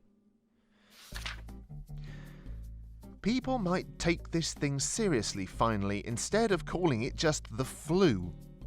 People are taking it very seriously. Colleges and universities are shutting down, even if they have no known cases in their state. You hear about the virus every 30 seconds. People are absolutely taking it seriously. If anything, people are forgetting that the flu is still around. It hit my state yesterday. The schools in my city are now closed for 3 weeks. All gatherings of 100 plus are banned, and Trader Joe's went wild this morning. If Trump died because he didn't take science seriously, that would be the ultimate irony. I'm sure evangelicals would say it's like when Jesus sacrificed himself. Meanwhile, if it were a gay president, they'd say God struck him down for his sin. If this happened while Obese was in office, my uncle would be blowing Facebook up with Obama is the Antichrist Pocky Lips posts. I wouldn't be surprised. Most world leaders are in the super old demographic. Trudeau is probably going to get it, his wife has it, but Trudeau is one of the younger world leaders, so he will likely be fine. Our president isn't one of these major political leaders, but I sure as hell would love Duarte to die from this virus. He's been nothing but incompetent and an a-hole amidst this pandemic we're facing. If Trump caught COVID-19, he'd probably accuse China of biological warfare. Sad for the Queen, she was quite a tough old broad. There'd be some partying going on for the other two, no doubt. Doctors of Reddit. Have you ever encountered an anti-vax patient? What happened? Many times, it often depends on the situation. If I have to do something to help the child that is unrelated to vaccines, I usually won't say much because I need to maintain a working relationship to help the child. It's also important to separate people who might be vaccine hesitant due to hearing or reading something. They are often willing to listen. True anti-vaxxers don't want to hear anything that contradicts them. If I get an opportunity to talk to them more about vaccines, I do so very carefully. Simply telling an anti-vaxxer the facts about vaccines doesn't work. So you have to move slow and ask them what their concerns are and try to answer them thoroughly. 90% of the time, it doesn't work. So I fully document their refusal and then move on to the next patient. I just don't have time to sit and talk to someone for an hour about something they are ignorant about and are refusing to acknowledge. The worst one recently was having to tell some parents that their 14-year-old died from meningitis. They had declined the vaccine at school 3 months earlier. My family member is a true anti-vaxxer.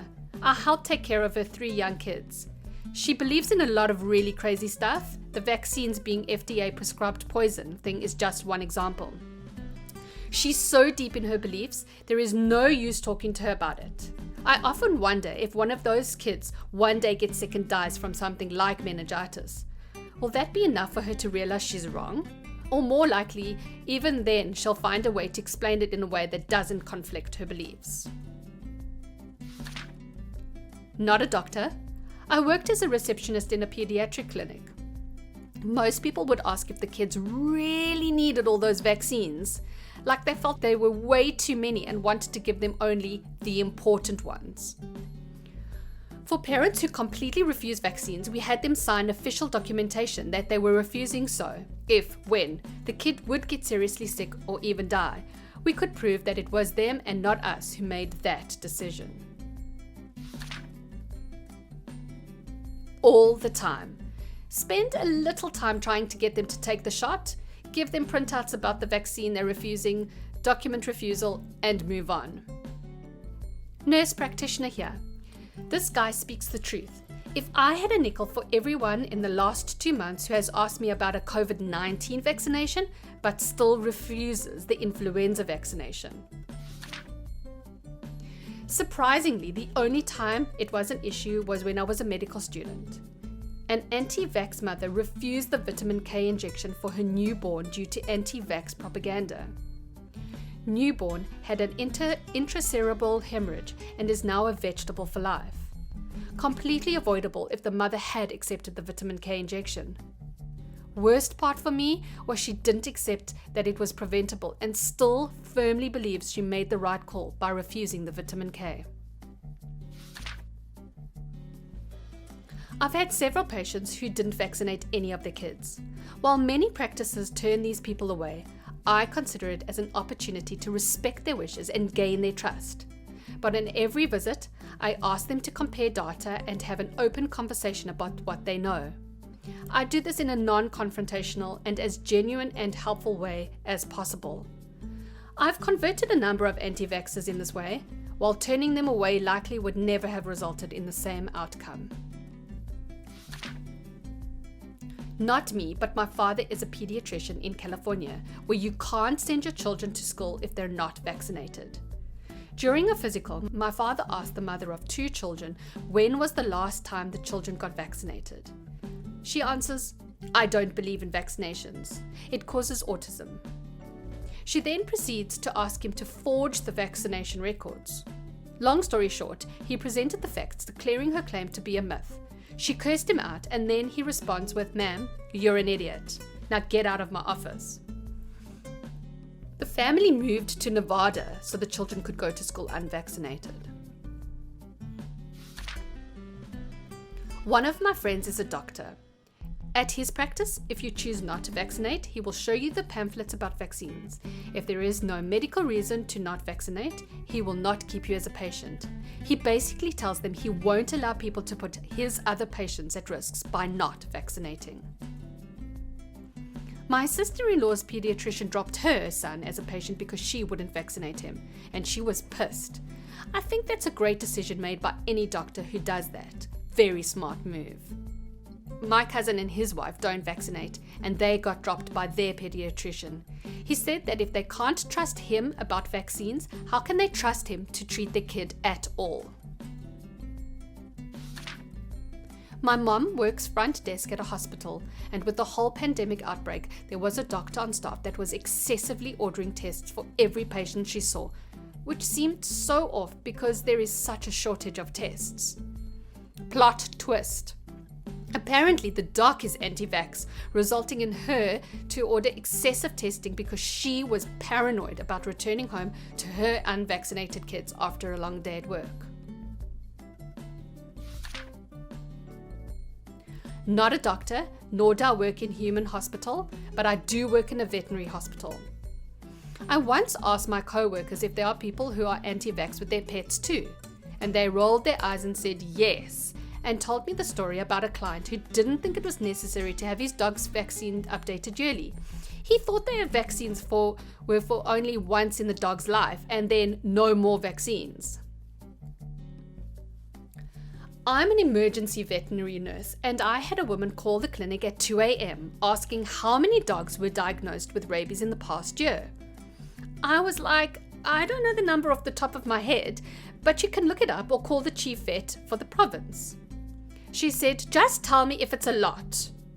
I told her definitely not, less than 5 for sure. Her response was to thank you for telling me the truth, so basically you're telling me there's no reason to get a rabies vaccine if it's this rare.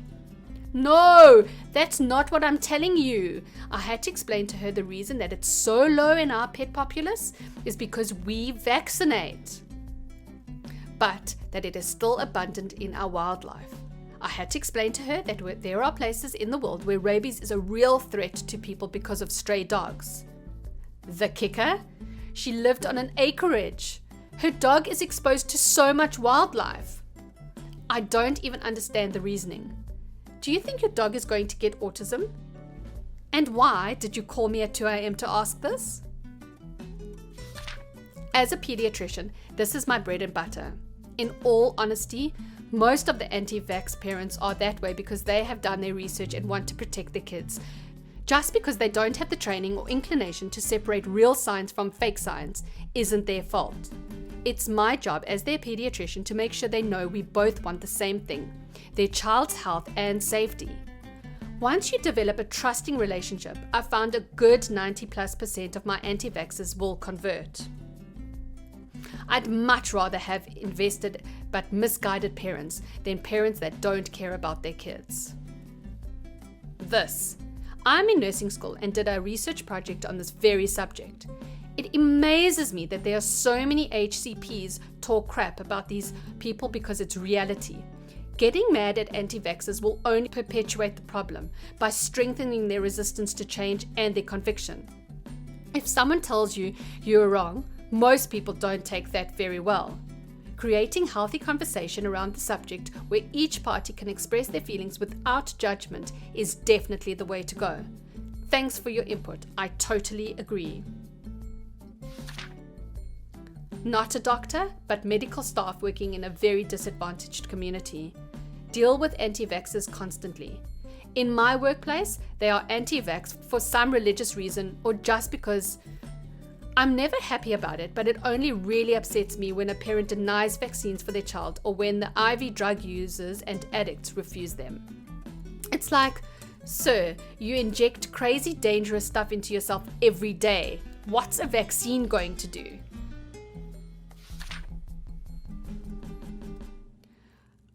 Obligatory, not a doctor, lol, but posting this way late. But my brother is a doctor. He's told me and my family that when he encounters patients like this, he sits them down and goes very in-depth as to the possible dangers of remaining anti-vax or raising their children anti-vax.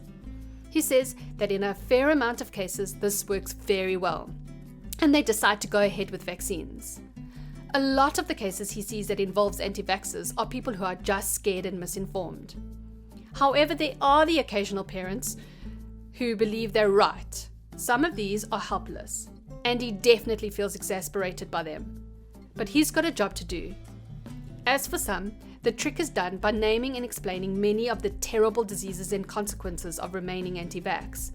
And sometimes there are success stories. I can only imagine how frustrating it would be though.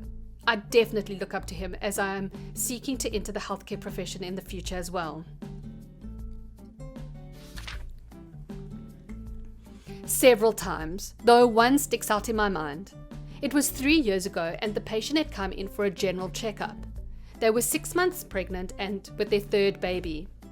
And the other two had been healthy, happy, and vaccinated. Asked when she'd be free to get vaccines after the birth, and she hit me with, "I'm not vaccinating anymore." Taken aback a bit that this college graduate and well-educated woman would take that road, I asked why. She talked about all these studies that she'd seen online and how a Facebook group had turned her on to all the dangers vaccines held. I asked the name of the group and she told me. After filing that away, I told her she was within her right to refuse vaccinations, but that in my medical opinion she should be far better off getting the baby vaccinated. A back and forth ensued, and as much as I pride myself on an empathetic bedside manner, I'll admit it did get a bit heated in there. Amends were amended, bridges were rebuilt enough that she confirmed she'd come to the next checkup, and out the door she went. Back at home, I set up a dummy Facebook account with some photos I found on Google and a burner email address, and asked for access to that private group. Turns out the barrier for entry is really low, shocker, because they let me in. After about a week of infiltrating and posting, I tried to sway some of them by knocking down pillars of their beliefs, while reasserting other ones. Vaccines don't cause autism, but thimerosal might be poisoning the kids. Okay, thimerosal doesn't poison the kids, but SIDS is a factor, etc. Nothing was really happening. I kept this up for long enough that I felt burnt out and ready to quit because of the amount of stupid I had to look at in my quest. Sure, there are patients who haven't done what I ask them, but I don't usually go seeking this sort of thing out, and it was draining me. Finally, I gave up, posting my final thoughts to this group, which consisted of one sentence. You should have put a serious tag on this question. What fact is ignored generously? You have blinkers for your car so that you can tell other drivers that you're changing lanes. Fun fact, it's the law. And you need to put them on before you start to move lanes. Exactly. The purpose of a turn signal is to alert those around you what you are going to do so they can be prepared, not what you are actively doing, one of my biggest peeves. Most people over 20 already met a murderer at least once in their lifetime. I dated a murderer before I was even 20, before he became a murderer, of course. Being well known doesn't always make you popular, as you may be well known for pissing yourself in class. This really depends on how you define popular. Frequently encountered is one of the definitions of popular. Also, don't judge me for pissing in class. You can have lots of people know you, but not really know you. Like, your classmates could know you as the kid who pissed himself in class, but not care that you can make a really good burrito or something.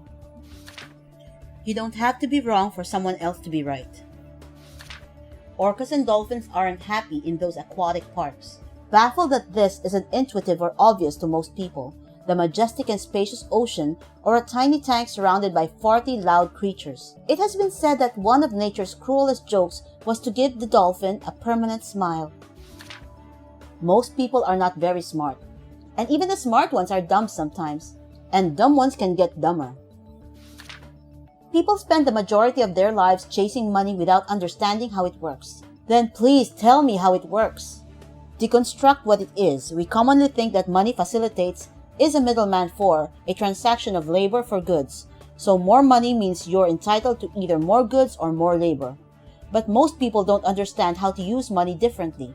Money can itself be used to generate more money, so money can act as labor and generate money. And when money is not acting as labor, it can act as goods, and goods are always either appreciating or depreciating. It's up to the individual to understand what difference of what form money takes, what goods it is, which brings about the terms assets and liabilities. Goods can be either. If you can leverage your liabilities to increase your assets in a way where the gain outspaces the loss, well, that's how it works. Once you realize fulfilling your basic needs, food, water, shelter is all you need, If you want to focus on the gain side of that equation, you can increase the efficiency of how you use money to generate money. But not everyone thinks of money as the most important aspect of life. So it's likely not the second most important thing to most people after fulfilling their basic needs: food, water, shelter. People prioritize entertainment, luxury, goods, etc. well before making money work, and that's okay too. Every single year, cruise ships dump 14 billion pounds of garbage into the oceans. Please provide source. Every time I see a ship docking in my hometown, I see special garbage trucks unloading the ships. Also, you have to sort in ships. Make little sense to dump it afterwards. Maybe you meant organic garbage, like compostable. Not saying that the shipping industry is clean. A fun source, Hassan Minhaj Patriot Act, did an episode on the cruise ship industry. Concentration camps in China are still going on. This 12-minute BBC piece sums it all up very concisely. Oh, and they're supplanting the now imprisoned for thought crimes Uyghur husbands, fathers with single, ethnically Han Chinese men in their own households. They're being replaced. The Uyghur women have no say in the matter. Alcohol in prison. I've seen this point pop up in articles before, mostly in those debunking the alleged health benefits of moderate drinking. My question is, what's the takeaway? Should we stop drinking altogether? Should we just acknowledge that it's not good for us and treat it the same way we treat soda, as an occasional unhealthy indulgence? Thomas Edison only patented ideas. He didn't invent them. Just because someone has served in the armed forces doesn't mean they deserve respect or a good person. I agree. This applies to law enforcement officers in general too. Yeah, but a whole hell of a lot more people dislike cops than military personnel. If someone is smiling, that does not mean they are happy. Conversely, not smiling doesn't mean you're unhappy. That colds and flu are caused by viruses, not being cold or wet. Yes, though being cold and wet for a long time will suppress your immune system, making you more vulnerable to viruses. TikTok is literally Chinese spyware, if I tell people this and they laugh. Being a celebrity does not automatically make someone a medical, economic, or political expert. They're just as stupid or smart as the rest of us laymen. They just have a bigger audience. It baffled me when people ask actors what they think about a current political or social issue. If you won't ask the local butcher or cashier or your bank teller about it, why does the opinion of an actor matter? It's a normal job like any other that doesn't give them any insight about the issue. It's just that they appear on TV due to their job. They're entertainers, that's it. The constant quote of scientists reminding governments that we're good to go with renewable energy whenever they're ready. Going to college, university doesn't mean you are a genius. Adding to this, doing a trade or having a simple job in the workforce does not make you an idiot. Apparently, that you have to literally stop at the big red sign that says stop in California. It's true, the California roll is a thing. Oh no, it's not just California, it's everywhere that it's a problem. That the two-party system is inefficient and doesn't effectively represent the American population. Well, in Belgium, we have 3 different governments with each like 8 political parties to vote on. We have been without government longer than the war-torn Iraq. I don't know about your governing system, so I can't speak on it, but I agree too, many parties have the same effect where no one feels fairly represented. Specifically in the US, there's too much diversity in ideals for 2 parties to represent all people, and as a result, a large portion of the population don't vote.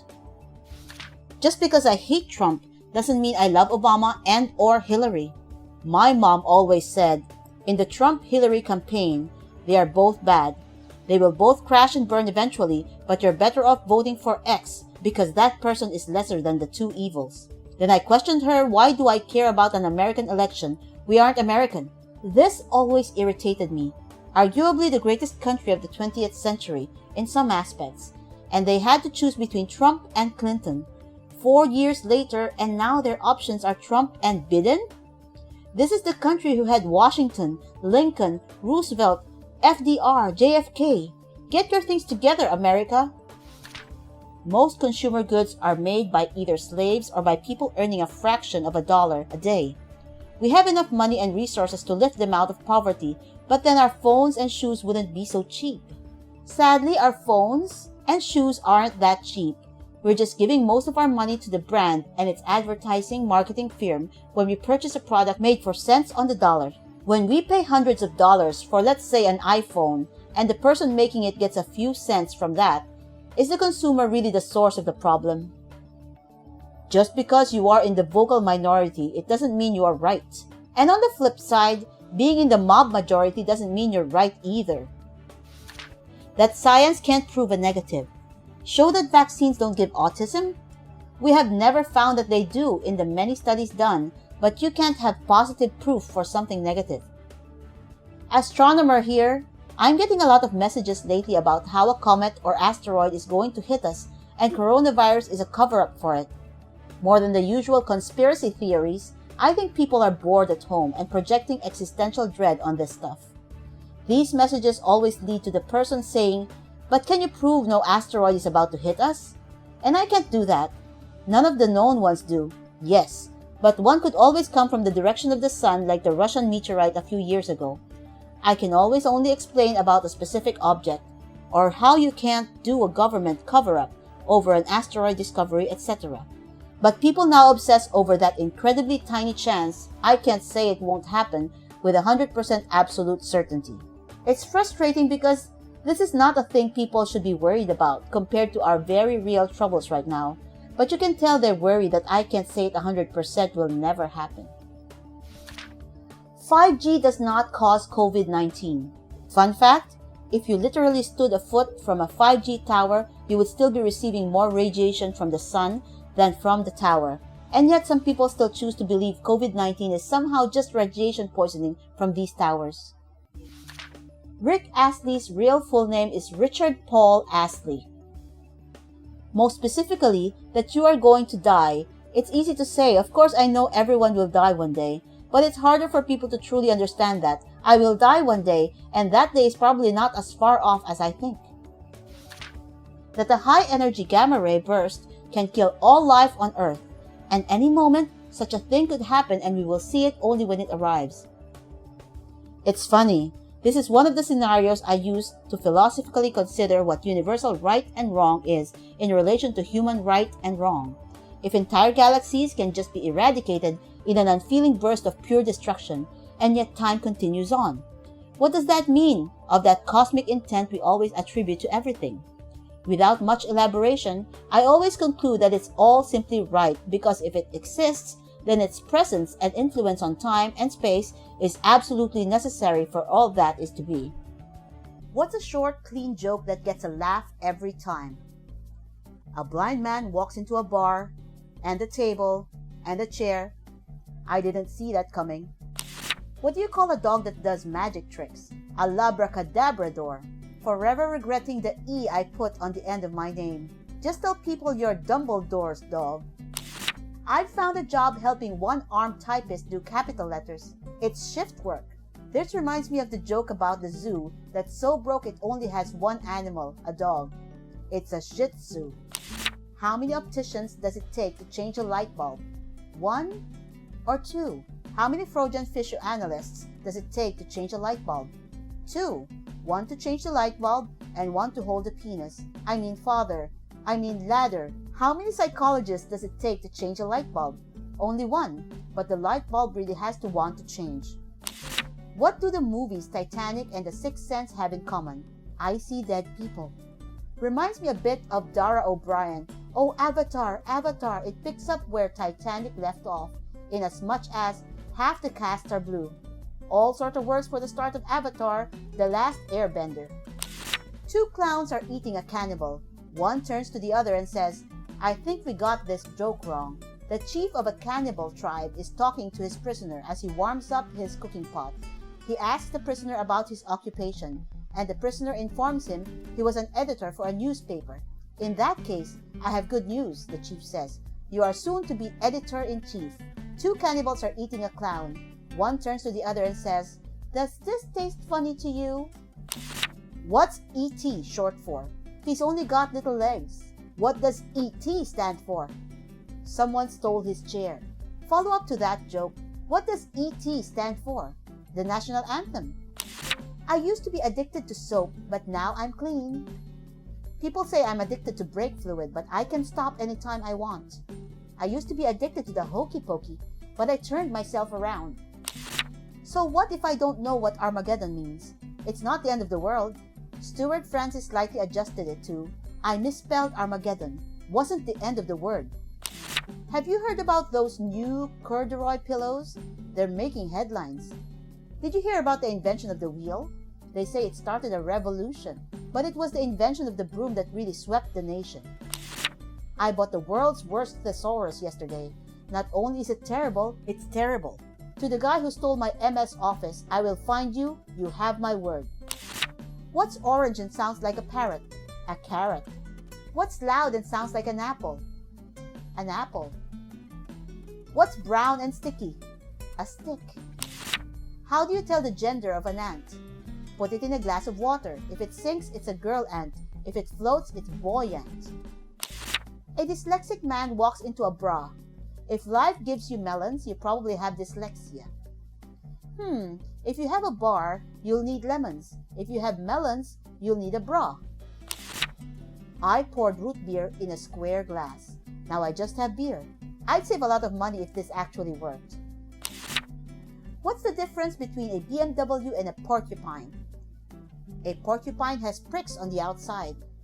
If you feel like you are wasting your life doing a meaningless job day after day after day, just think, someone is installing BMW turn signals right now.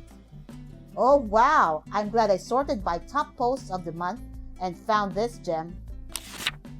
2 drums and a cymbal fall off a cliff. What came first, the chicken or the egg? Safety. Safety always comes first. Safety is number 1 priority. My friend asked me to help him round up his 37 sheep. I said 40. A math joke. Ballsy. Noah told all the animals to go forth and multiply. 2 snakes came up to him and said, "We can't, we're adders." So Noah built them a log table. The police arrested 2 suspicious men in a car park today. One was drinking battery acid and the other was eating fireworks. They charged one and let the other one off. Did you hear about the 2 guys that stole a calendar? They both got 6 months. A man walks into a bar carrying a set of jumper cables. The bouncer looks at him and says, "You'd better not start anything." What do you call a black man flying a plane? A pilot, you racist. I made a black guy laugh with this, so it must be okay. My dad tried to tell this joke and I ruined it. He asked me and I said, a pilot? And he just stared at me deflated. Sorry, Dad. Knock, knock. Who's there? Dishes. Dishes who? This is Sean Connery. Knock, knock. Who's there? Who? Who? Oh, an owl. Knock, knock. Who's there? Owls. Owls who? Why, yes, they do. I think a Redditor's daughter came up with this, but I always find it amusing. Why did a chicken cross the road? To get to the ugly guy's house. Knock, knock. Who's there? The chicken. My son told me one like this. It is heavy dependent on timing and verbal delivery, and works best if people are already telling chicken crossing the road and knock knocks. Here goes. Why did a chicken cross the road? To get to your house.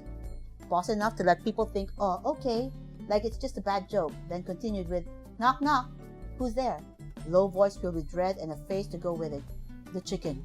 The pause almost convinces them you've moved on to the next joke, so you end up getting some of the element of surprise back.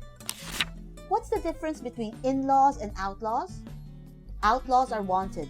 This reminds me of my favorite line from the end of Disney's Robin Hood, where King Richard states, "Friar Tuck, it appears that I now have an outlaw for an in-law. Now I'll have the whistling tune stuck in my head all day, and I'm not mad.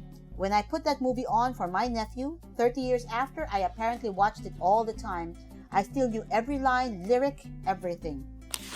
I bought my friend an elephant for his room. He said, "Thanks." I said, "Don't mention it." Why don't you ever see elephants hiding in trees? Because they are really good at it. Knock, knock. Who's there? Amish. Amish who? You're not a shoe. Knock, knock. Who's there? I eat mop. I eat mop who? Knock, knock.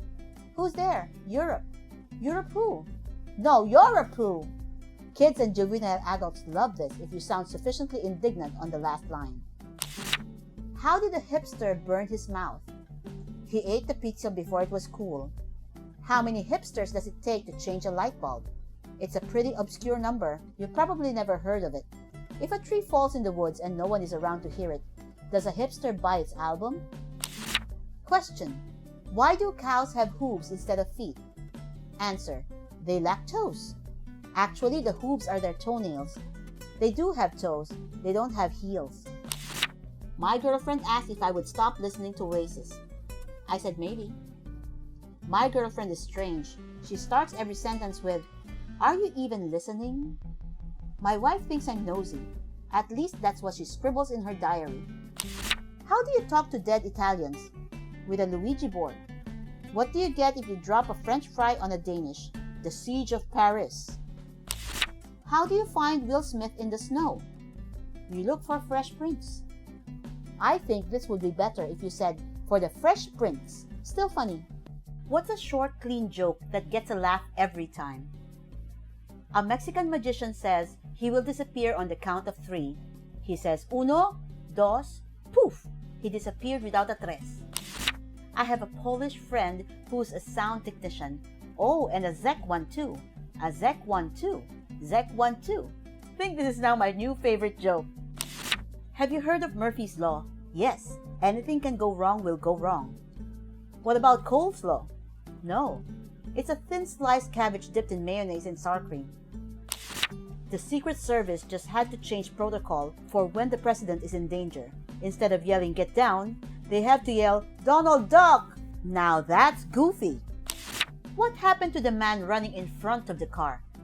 He was tired. What happened to the man running behind the car? He was exhausted. But what happened to the guy who was driving? He was incarcerated. A man walks into a library and orders fish and chips. The librarian says, "This is a library." The man says, "Oh, sorry." Then in a whisper, "I'd like some fish and chips." This was my daughter's favorite joke when she was 3. She would say it over and over again. A man walks into a library. Stephen Wright has some great short jokes. I once bought some used paint. It was in the shape of a house. I plan on living forever. So far, so good. When I was a child, we had a sandbox. It was a quick sandbox. I was only a child eventually. My favorite joke of his, when I moved into my house, I found a light switch that doesn't do anything. Every now and then, I'd flick it up and down just to check. A year later, I got a letter from a guy in China saying, "Cut it out." The other day, my wife asked me to pass her lipstick, but I accidentally passed her a glue stick. She still isn't talking to me. Accidentally. Sounds like a Rodney Dangerfield joke.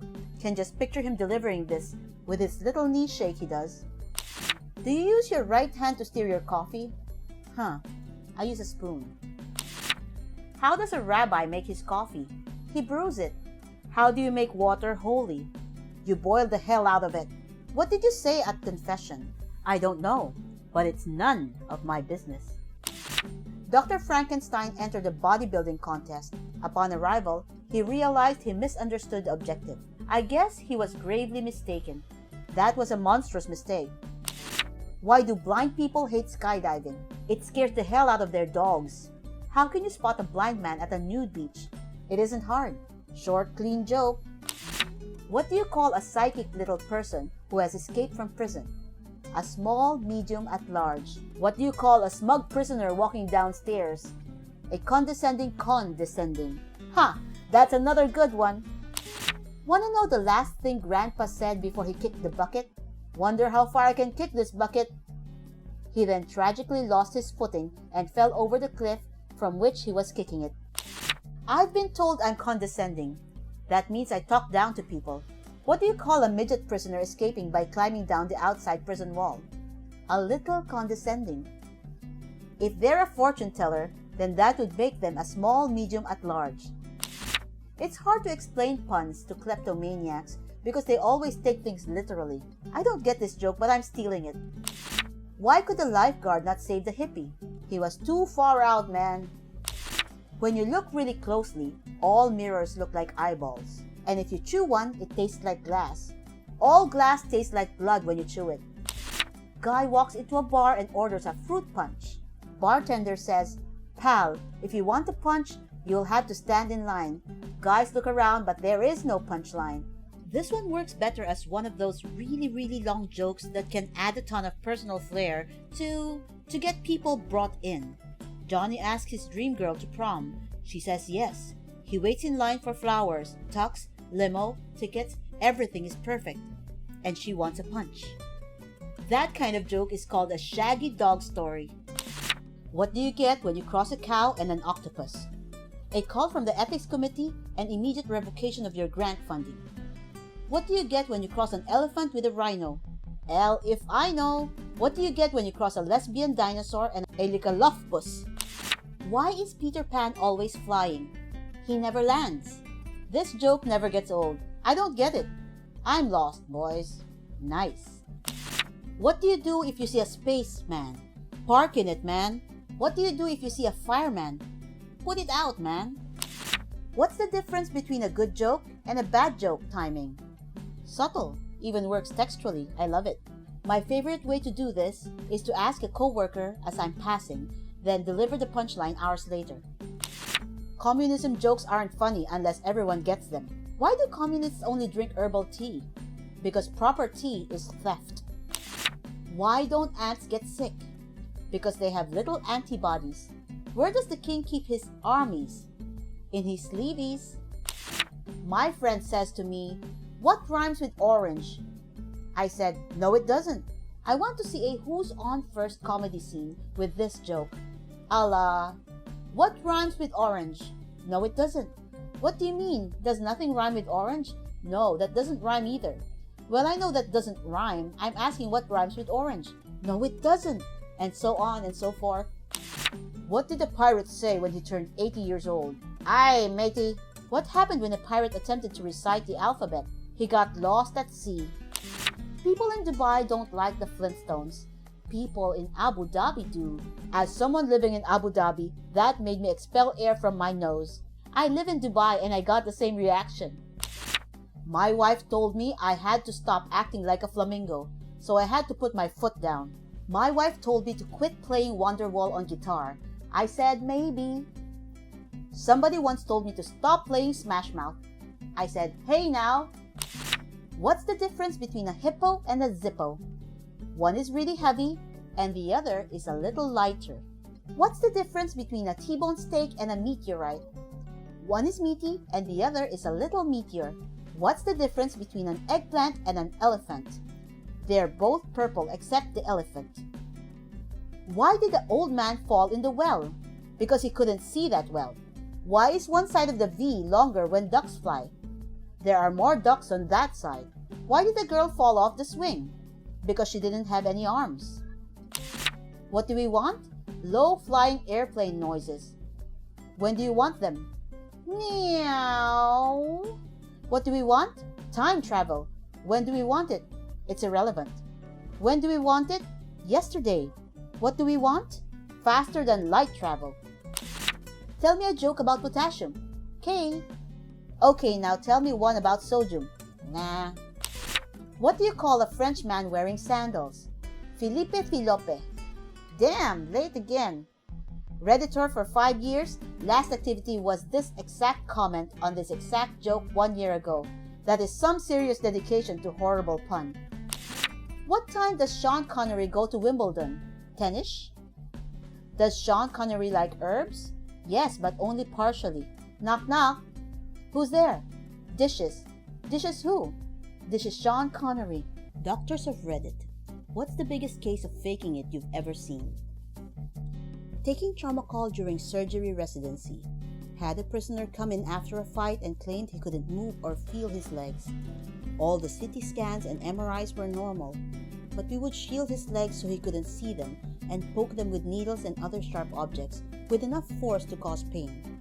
He never flinched or moved his legs at all. He was diagnosed with SCIWORA, spinal cord injury without radiographic abnormality. He stayed in the hospital for a week. No improvement. Always had one guard with him.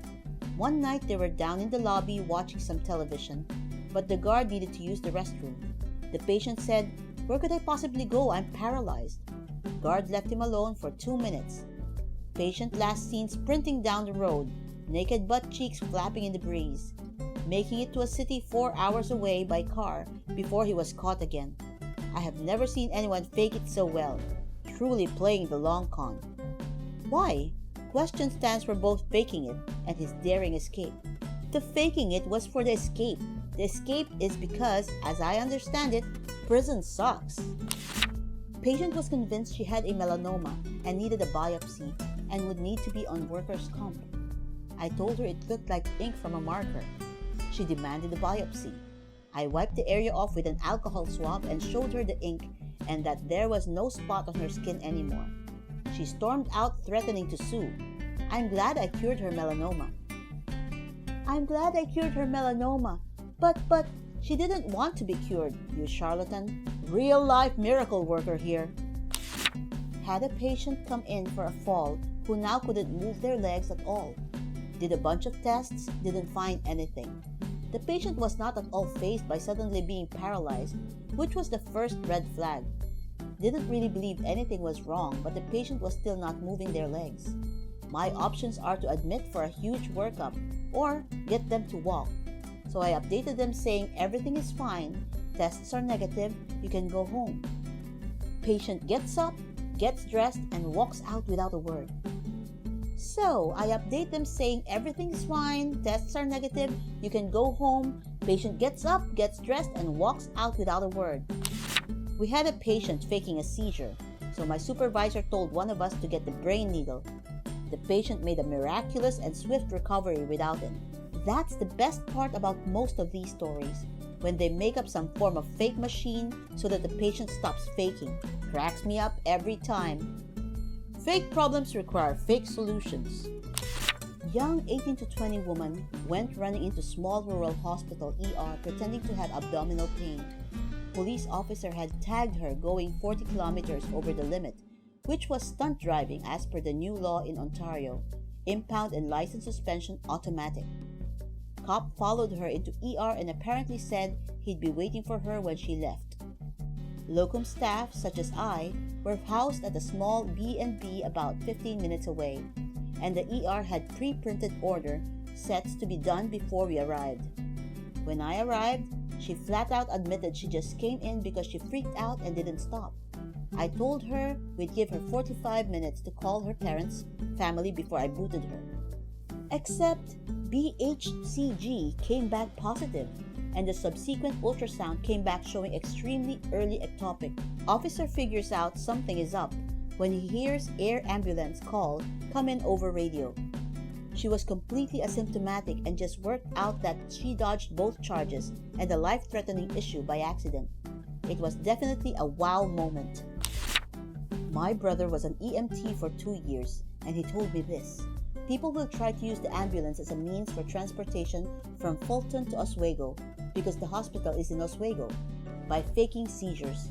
Sometimes when the head EMT guy was feeling fun and knew that the person was faking, he'd say something like, "Man, it's weird that he's having seizures but not peeing himself." Apparently, the person would kind of snap out of it for a second, weigh up the repercussions, and either pee themselves or stop faking. I thought that was hilarious. We had a family calling for a Medicab, a cab paid for by the income-based insurance, from somewhere out in the sticks to our ER in a college town. Every few weeks or so, the mom would be seen for some ailment or the other, and the rest of the family would go to Walmart, go to the mall, do all their in-town errands. She was basically faking an emergency illness every few weeks so they wouldn't have to pay for a cab to get their shopping done. Working at the pharmacy, we saw a guy come in to try and get a refill on some pain meds that had no refill. After pleading that his ear really hurt, we told him again we couldn't refill it. One of the other employees saw him step into a side hallway and take a pencil and jam it forcefully into his ear, repeatedly, drawing blood. He calmly left and went to the ER. He came back a few hours later with a prescription for pain meds. It amazes me that people will risk permanent deafness for a fix.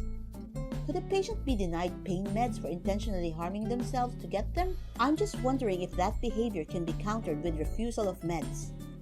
Whenever we had kids, usually teenagers, playing up their symptoms to extend their hospital stay.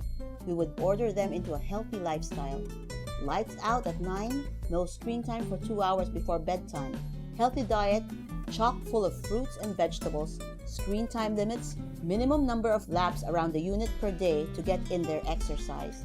They got better so much faster with our healthy lifestyle tips. As a sick teenager, I never understood why other teenagers on the unit play things up to stay longer. I'm always begging to leave as soon as I possibly can. This patient comes in for back pain with weakness of the legs. Gets a full workup with MRI, standard blood work, and then some immunological things to look for, stuff like myasthenia gravis. No neurological or immunological explanation for the weakness. Patient is seen by physical therapy and they are of the opinion that the patient is holding back intentionally. Go to see the patient at the end of the day and prep them for discharge. Patient is infuriated that they're being discharged, yelling and screaming about how they aren't better, how they're disappointed in the institution, blah blah blah. They said one particular thing that still clearly stands out 3 to 4 years later.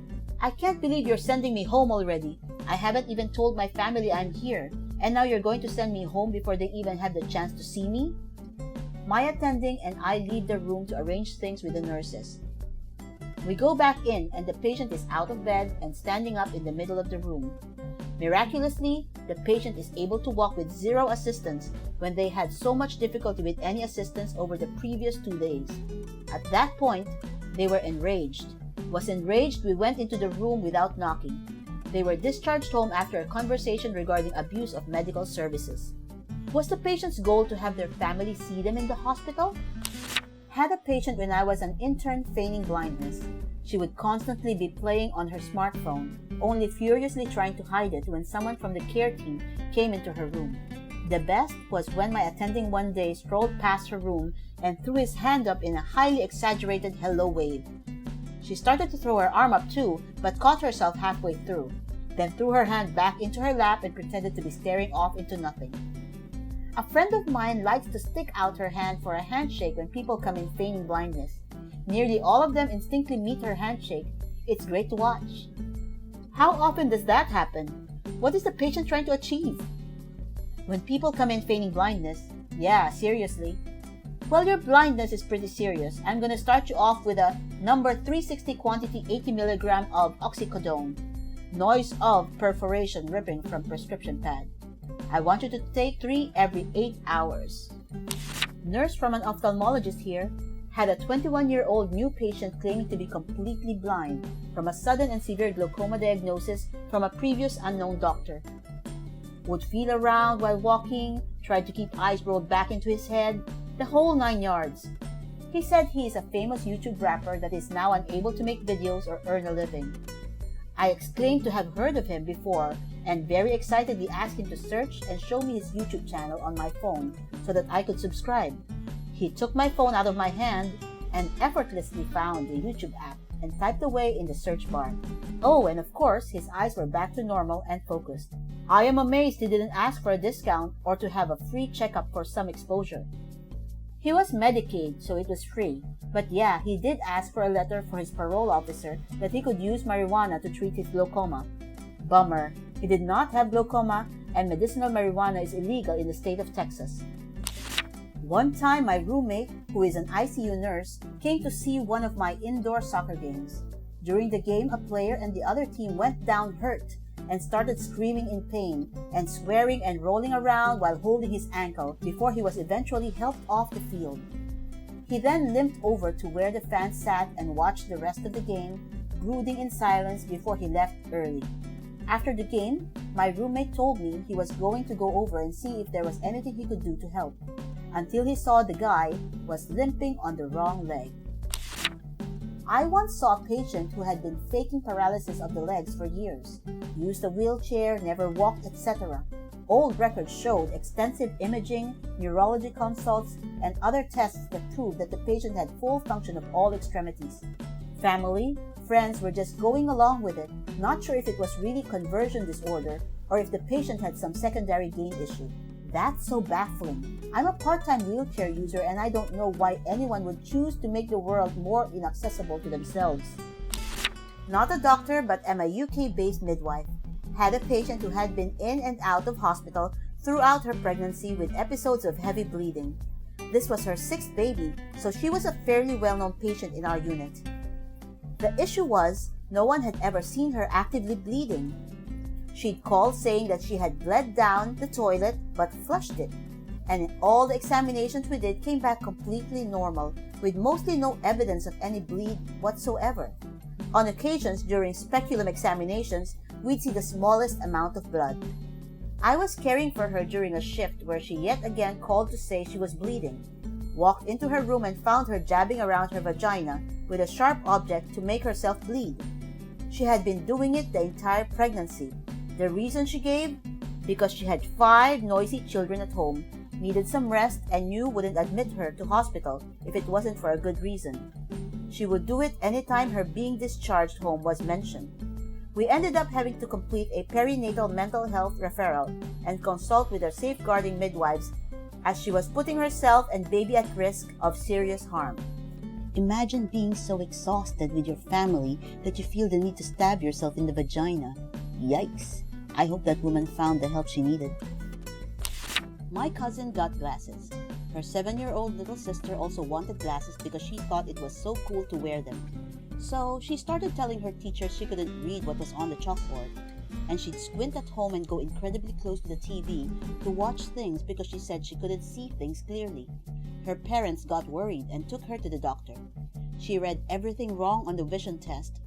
Everyone seemed convinced that she needed glasses, but the doctor was a little concerned because the tests indicated she needed really thick glasses, and usually that wasn't the case unless there was a family history of vision issues.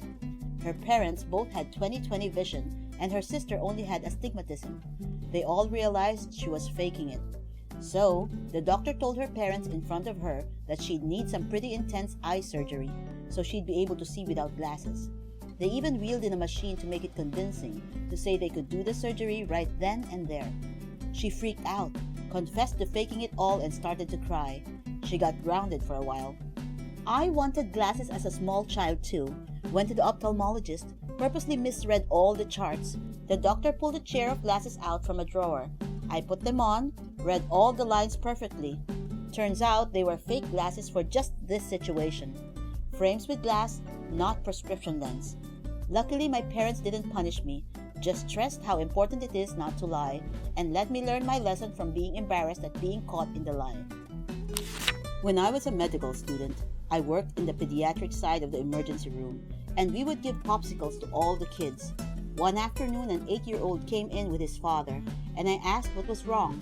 The kid couldn't remember what he complained about to his dad, and the dad couldn't remember why he brought his kid in.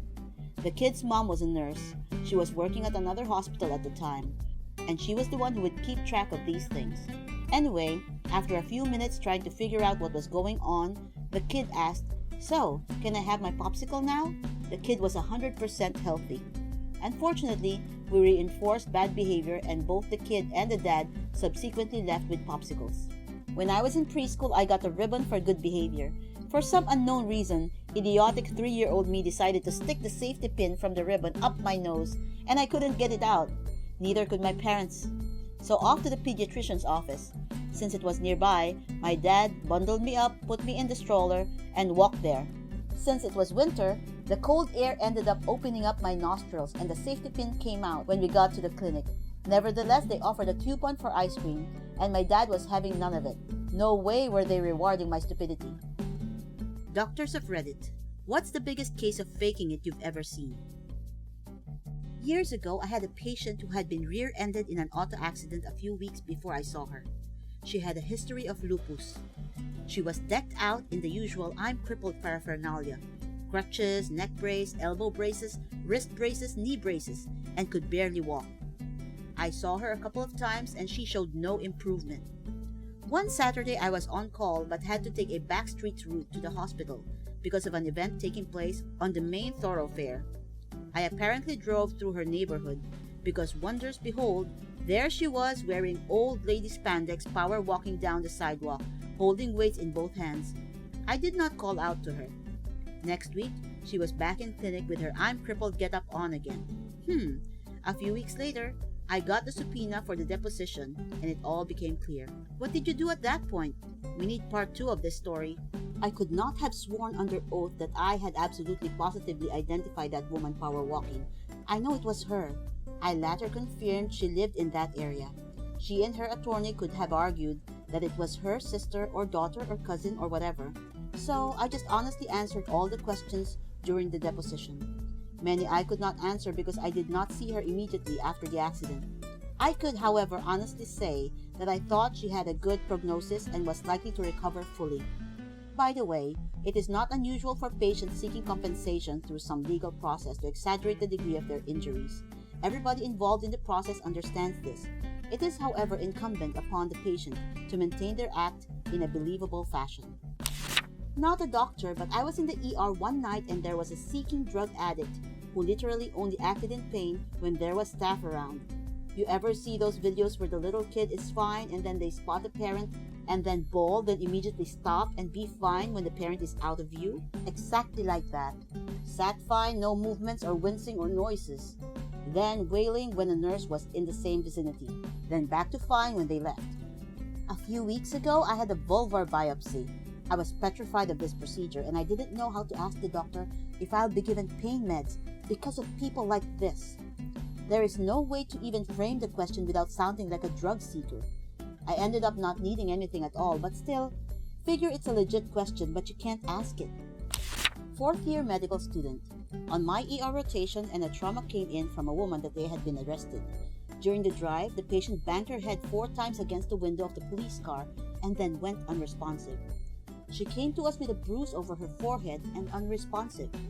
We all smelled BS, but the patient was a great actor. Didn't even flinch during the digital rectal exam, which is standard for all patients that come in through the trauma bay. Though some of the nurses said that they caught her peeking at us when we would leave the room, we ended up getting a CT scan, which was normal, and was even considering intubating her to secure her airway when our attending finally walked over to her, opened her eyelids, and held them open while telling her to wake up. Finally, she started fighting to close her eyes, and the jig was up. The doctor called her out and she proceeded to start screaming at us. She was much more pleasant when she was pretending to have a brain injury. Why is a digital rectal exam standard for all trauma patients? Assessing for rectal tone can give insight into spinal cord neurological injuries.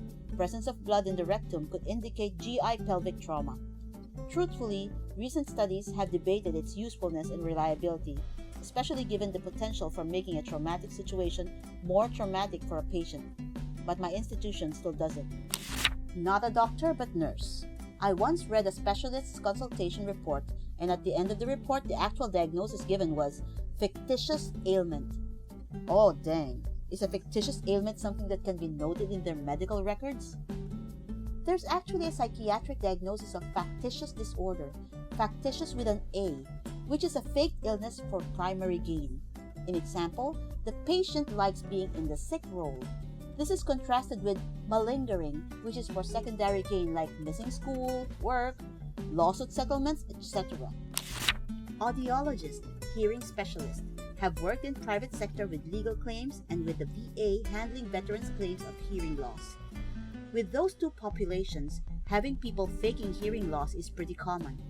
Now, as a professional, for me the hearing test starts when I call the person's name from the waiting room. In a normal voice, I call them. If they answer, I already know that they're normal, no worse than mild loss. This was the case with this guy. He answered and came in. We had a normal conversation. So, case history over. Time to test. I gave the instructions over the headphones at a reasonable 50 decibels. Raise your hand when you hear the tone. 50 decibel tone. Should be easy and clear. But he doesn't raise his hand. I go up and up and up. Finally, I'm putting a 100 decibel tone in his ear. He's flinching from pain. It's so loud, but he doesn't raise his hand to indicate he's heard the tone, even with instruction. I immediately know what I'm dealing with. I have taught entire classes on how to spot and try to get estimated true results from people lying to fake it. Long story short, I wrote a damning report outlining all his inconsistencies and faking behaviors. The thing that made this one so memorable is that we had such a pleasant conversation before. He was a fire chief, I have firefighters in my family. It was one of those where you think if it wasn't for professional patient appropriate distance, we could hang and be friends. But then, this guy was determined to get a disability rating, and it just pissed me off. I have other stories in case anyone is interested, but it's likely this comment gets buried. Safety professional. We had guys claim work-related hearing would be seen on the gun range on the weekends with no protection. TBF, if you're deaf, I guess you don't need ear protection. Posted this before, but male patient, 18 years old, rolled in unconscious. Mom says he's been like that for the past 4 hours. Go to check his lungs when I hear something interesting. I place the stethoscope near his mouth and hear him breathe in normally, but then breathe out by saying, breathe. No joke. Male patient, 21 years old, admitted with inability to speak for the last 2 hours and respiratory distress. Lungs clear, but we hook him up to oxygen for a few minutes. After he's taken off, his father comes running and drags me over, saying his son's tongue refuses to go back in after receiving the oxygen. I look at the kid and he's seriously just lying there with his tongue poking out like a child. I tell them to push it back in. A few hours later, the dad tells me the boy is convulsing. I go to see without making my presence known, and he's lying there just fine. The moment I ask the mom how he's doing, he starts convulsing. Think of an odd version of the worm, but on his back. Female patient, 16 years old, admitted with complaints of recurrent seizures and frothing from the mouth.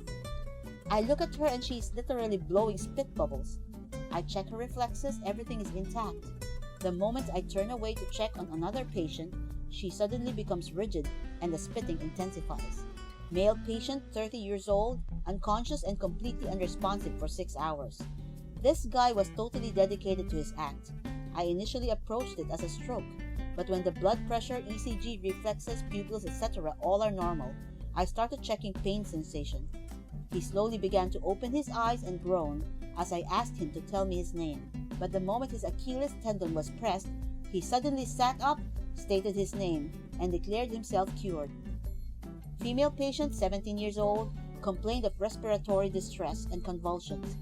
Everything's normal on admission, and she's conscious but refuses to eat. Parents are worried out of their minds, and every few minutes she has a fit where she would just basically shake from side to side. She let slip to a nurse that she didn't want to go to school that week, so she was faking an illness. Since she was refusing to eat, the attending wrote up an order for a nasogastric tube, which was inserted and then removed by her in a matter of minutes. What was going on with the first kid? He was verbally coaching himself through breathing. My only guess is that he was high, off his bicky, and breathing manually because he was afraid he'd forget to breathe and would die. Not me, but know an army doctor who prescribed everyone with cold-like symptoms or sore legs to stay in bed for the whole day. Then next day, half as many people with symptoms showed up. I knew a guy in my training unit who had been given bed rest orders by the doc after getting some dental done. Wisdom teeth extraction, if I remember correctly. They were excited for the first day, but by day 3, they were begging to be taken off bed rest out of boredom. When I was a kid, I learned I could fake sick and get out of school. So 1 to 2 days a week, I would get a migraine and hold my head and complain I would get to go home. Eventually, my parents took me to a neurologist who said, maybe you just don't let him eat chocolate and sugar. I admitted to faking and was grounded for a long time. I grew up the opposite way. I would get 3 to 4 migraines a week, but everyone thought I was faking it because most days I seemed fine, just because I was learning how to deal with them and try to act normal. It wasn't until 8 years after they started that I went to a neurologist who said I have chronic migraines, which I dealt with unmedicated for 16 years. Now I'm on medication, I feel like my childhood was wasted. Had 3 migraines a week at one point, aged around 8, 9, and the GP told my parents I just wanted time off school and gymnastics. Age 12, I had cranial decompression surgery just over 2 weeks after diagnosis for a hindbrain hernia. Definitely feel you on the trying to act normal part. I saw a father and his son wink when I was turning to face them again when I was done writing a note to stay home from school. That's pretty much it. Faking it is a hard call to make in general. I used to work as an EEG tech, and we had a patient come in at the end of the day from an A&E. To get the results quicker, we also had the consultant neurologist with us to formally assess the study. This woman was faking it and was really bad at it too. Still, we had to go through the motions. And she wasn't faking it. She was definitely having epileptic activity. Fooled the veteran neurologist, a 25-year veteran EEG tech, and a couple of us other techs with only a few years under our belts. When I was about 9, I told my mom I had a stomach ache so I could stay home from school. I did it so much she got worried and I got an ultrasound. The doctors found my left kidney down in my pelvis. My stomach pains ended after that. ER patient registers with chief complaint of dental pain, allergies to every known NSAID. Yes, I know this can actually be genuine, such as with AERD.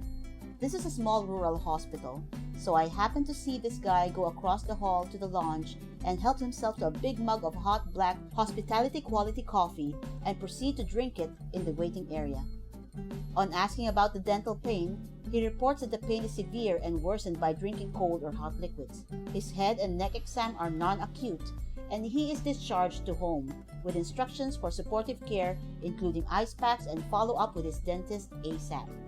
His dissatisfaction is loud and salty. As someone who's experienced dental pain, the hot coffee part makes my mouth hurt.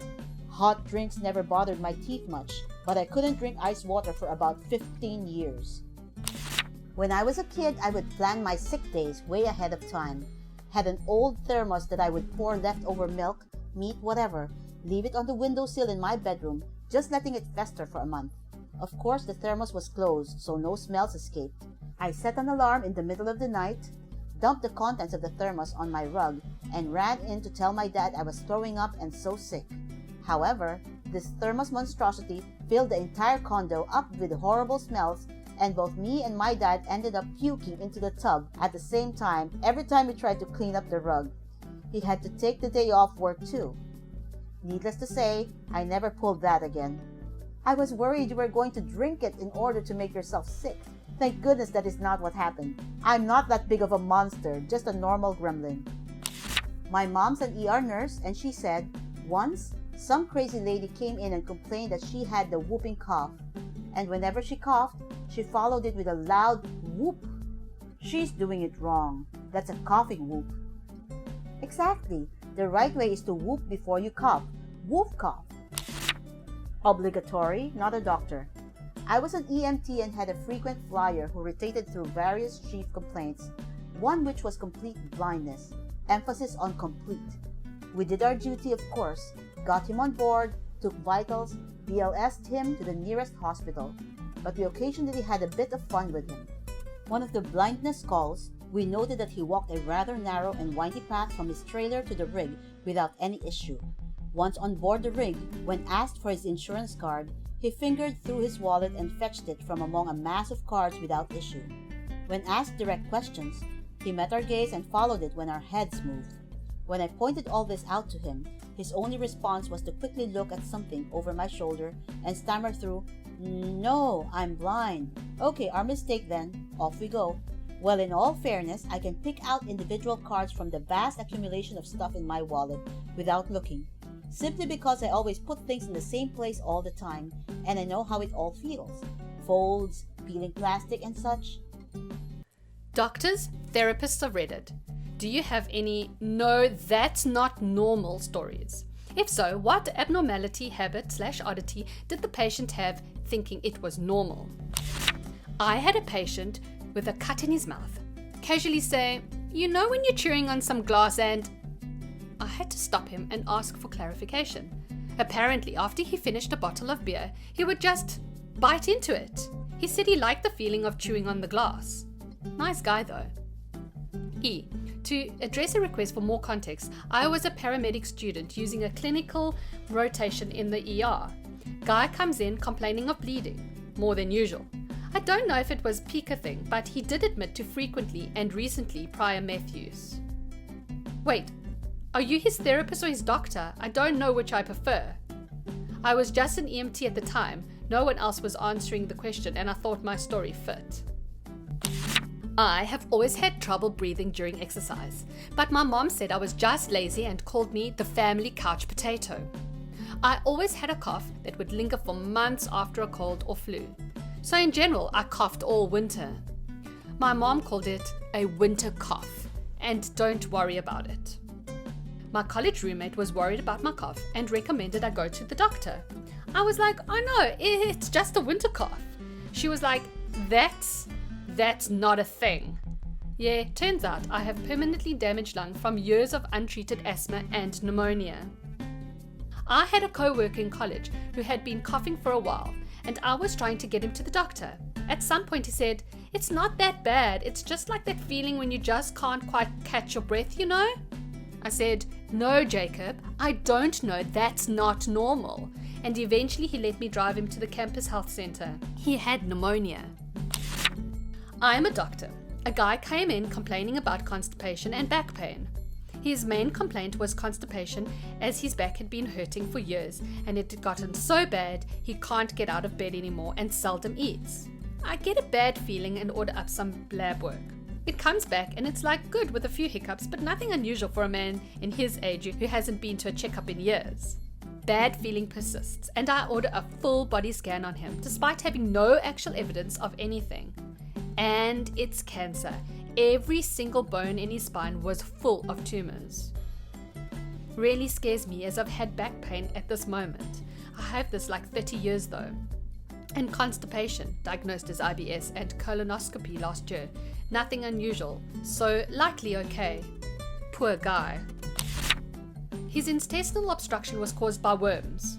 When asked after surgery if he had seen any worms in his stool, he replied, only the normal amount. This one's my favorite. Only the normal amount? Sir, the normal amount is none. One time I was talking to a doctor during a routine checkup. He asked about sleep disturbances and I said I was sleeping fine. Though occasionally, just as I was about to doze off, I would hear a loud bang or a scream or some other sudden noise that would wake me back up. He asked if I experienced any other sensory disturbances, and I said sometimes I would smell words. Long story short, it turns out a meningitis infection when I was a child left me with mild brain damage. I get the bang thing when I sleep sometimes. There's a word for it, but I forgot. I heard it's common though. Maybe I should see a doctor. But what's it like to smell words?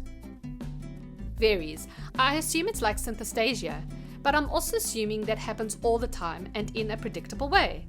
The smells I get are always 100% true to life, but I can feel when they're in my head and bypassing my nose. I guess it's similar to Tourette's in that I have no idea when they'll hit or what will trigger them or what I'll smell. Also, the words don't have to be spoken. My own internal monologue can trigger it. Generally, it's if my own thoughts that set it off, there's a closer match between the word and the smell, and sometimes I get a taste as well as smell. Well, I'm the patient here, but my doctor was very surprised when I thought everyone takes 2 hours to get to sleep every night. I had assumed for years that my asleep in half an hour parents were the outliners. Same! My mom can fall asleep in minutes and my sister can sleep literally anywhere. But insomnia runs in my dad's family and unfortunately I inherited some sort of sleep disorder. It takes me forever to fall asleep if I'm not drugged or stoned out of my mind. And typically I can't sleep for more than 2 or 3 hours at a time. I thought it was normal for years. I'm pretty sure I've been chronically sleep deprived most of my life. Lol, FML. It took me until 16 to finally realize having a swollen and tangled vas deferens on my left testicle wasn't normal. It's called varicocele, and it affects about 15% of males. It's caused by poor blood flow and only excess blood in the veins leading up to it. Luckily, the only downsiders are a bit of an ache and a 15% smaller left testy. Makes me wonder, cause my left testicle always gives me a little pain and I just ignore it, and sometimes I feel the pain down to my knee. Patient here. I was very young when I had my first period, single digits. They were okay until I hit 10 and had 100% days period. That was super heavy, like 4 to 6 pads an hour. Went to the gyno and was told it was normal for women to have this happen. 20 years later, still getting the 100 plus days periods, I found out that it's PCOS with a dab of endo. Please tell me the gyno is no longer working in the field. Not a doctor, but one of my classmates in college casually let this out in a discussion that she didn't get glasses for years, as she thought everyone had blurry vision and it was normal. I have loose shoulders. I can pop them in and out of their sockets with no effort. Sometimes it's more effort to keep them popped in. I found out this wasn't normal in my high school health class when we were learning the dangers of drinking and using drunk goggles to simulate how alcohol affects your vision. We all got handcuffed after, and I was able to slip my arms in front of me with no issue. I have loose hips. For the longest time I thought it was normal that when I moved my legs in certain ways that there was a bit of a clunk or a shift in the position of my upper thighs. I have since learned that this is very likely my hips popping out of their joints. I can also rest my chin on the inside of my collarbone, which I never thought much about until I realized how much it freaked my wife out. I have been given a diagnosis of Ehlers-Danlos syndrome, luckily for one of the sideshow freak variants, not the ones causing serious health conditions. I've literally been told by a consultant geneticist that I'm not normal. Luckily, I'd already figured that out by that point, or else it might have been a surprise. I'm not a doctor or a therapist, but I had a moment like this about my own life. I didn't know I was allergic to kiwis until I was 17. I was having a conversation with someone and brought up the fact that kiwis made your throat close a little when you eat them, and they looked at me like I was crazy. I had to ask a few more people before believing that I was actually allergic. I made a grapefruit pound cake recently, and my SO mentioned that tingling feeling you get in your throat from eating grapefruit. I literally just stopped and stared for a full 30 seconds before suggesting they're most likely, at least mildly, allergic. I was the patient in this. I have gotten stung an abnormally large amount of times from bees as kids. Every time the spot would swell up and double the size, i.e. if I got stung on my hand, my whole hand would double in size. It would be red and hurt for like a week, and then become super itchy for another week, in total lasting about 2 weeks. I thought this was normal and what happened when everyone got stung. Even when I went to see an allergist and they told me I was allergic, I still thought it was normal for bee stings to be like that. It wasn't until my friend told me that when she got stung, it looked like a mosquito bite and goes away in 2 days, that I realized my reactions were a little extreme. Adding to the food allergies train. Since I was like about 3, I began to complain that I felt like I was going to throw up. From what I'm told, this got me 3 weeks out of daycare before my pediatrician brushed it off as lying for attention. As I grew, I whined every day that my stomach hurt. My parents, listening to the doctor, would tell me I had to go to school no matter what. One doctor literally word for word said to my father, "Off the record, I've seen this before. If you ignore her, it'll go away." I was 16 at the time. At 19, I go to my first adult physician and break down crying. I can't deal with this nausea and pain every day. I can't do anything except walk around my house carrying my bath bowl. If I can't figure out how to make this manageable, I'm going to kill myself because I just can't take it. Fast forward 8 weeks, 3 hospital visits, 2 medications, and 1 minor operation. I am diagnosed with celiac disease and gastroparesis, paralysis of the vagus nerve.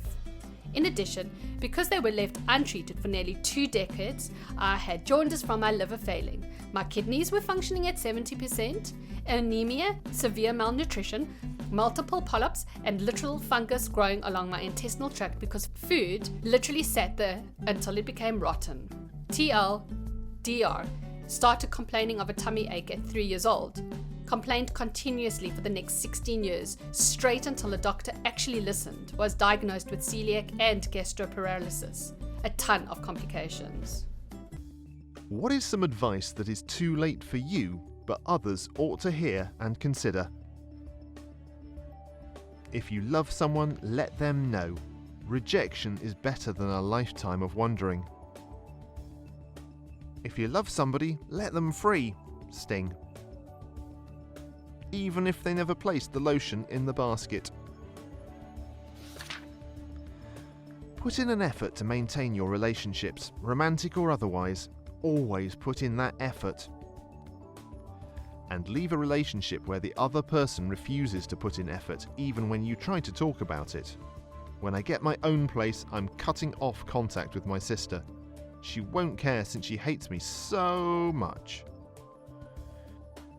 The relationship has to be good for you, and if cutting contact helps you, I say more power to you. Back up all your damn computer files. My sister and my parents are joking how many backups I made, and when my phone resets, I'm like, okay, no problem. But when that happens to someone else, it's just like they bought a new phone, nothing is there. $1,000 isn't very much money to have, but it's a lot to owe. Yeah, when I was borrowing money from a student loan, it never seemed like enough.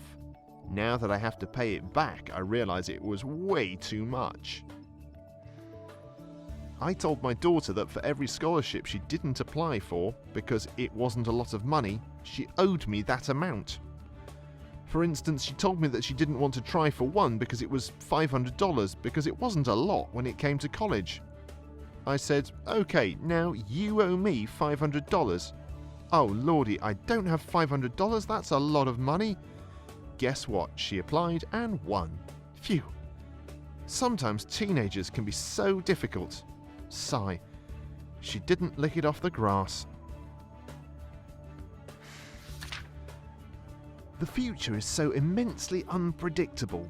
Don't exhaust yourself obsessing over it. This is important. You will drive yourself nuts stressing things that you have no control over and that may never happen. I'm just recently working on this myself, and when I catch myself overthinking things out of my control, I consciously stop and feel a weight off my shoulders. Do you do or think anything specific to get yourself to stop and feel that relief? I often worry obsessively over future possibilities, health, death, adverse circumstances, etc. And I would love to feel that lifted weight rather than it stuck in my thoughts. Love isn't always enough. You can love somebody very much and the relationship still may not work. And one person's commitment to love deeply and unconditionally cannot make up for the other person not reciprocating. Agreed. I realise that even though you love and care for a person, if they don't respect you and constantly hurt you, love isn't enough. Love is the bare minimum. They have to do things to grow the love. The more you let others, especially parents, control your life and don't establish boundaries, the more likely it is that you will be doing something you absolutely hate, but let others push you into doing. Establish boundaries and take control of your life. I always wanted to work in food and was going to sign up for it at college when I first graduated. My mum thought I should be practical and get a pharmacy technician degree first. I felt like I was wasting time doing that and ended up quitting anyway. Now I went back and I'm working on my culinary degree now. It took me 10 years to get going again, but I'm almost there now. I can 100% relate to this. My parents absolutely forced college on me when I had no idea what I wanted to do with my life. As a result, I rebelled. I dropped out of 3 different schools, played in a touring band, and partied a lot. 12 years later, I'm decently successful, and I think my mum resents me because I did it my way and still made it. She can't fathom how because I didn't follow the path she wanted me to. Start saving money now. It's better to have money and not need it than to need money and not have it. Not to mention how important developing the habit of going without stuff is. Cutting down luxuries is not easy if you have them so often that you don't consider them luxuries. Absolutely, invest some of your money but also have cash savings. Don't put it all into investments. What if the market tanks? You never know. Surround yourself with the right people. Just because you have a history with someone doesn't mean you need to keep spending time with them if you've grown in different directions. You are the average of the 5 people you spend the most time with. Choose wisely. Maybe that's why I'm a mean guy. I spend all my time with a 3-year-old. Stretch and exercise daily. It's far easier to maintain a healthy weight than it is to get to one from being overweight or obese. It's also a hell of a lot easier to do it when you're young than to start when you're close to 40. Someone told me this 10 years ago, and I still live by it. Great advice.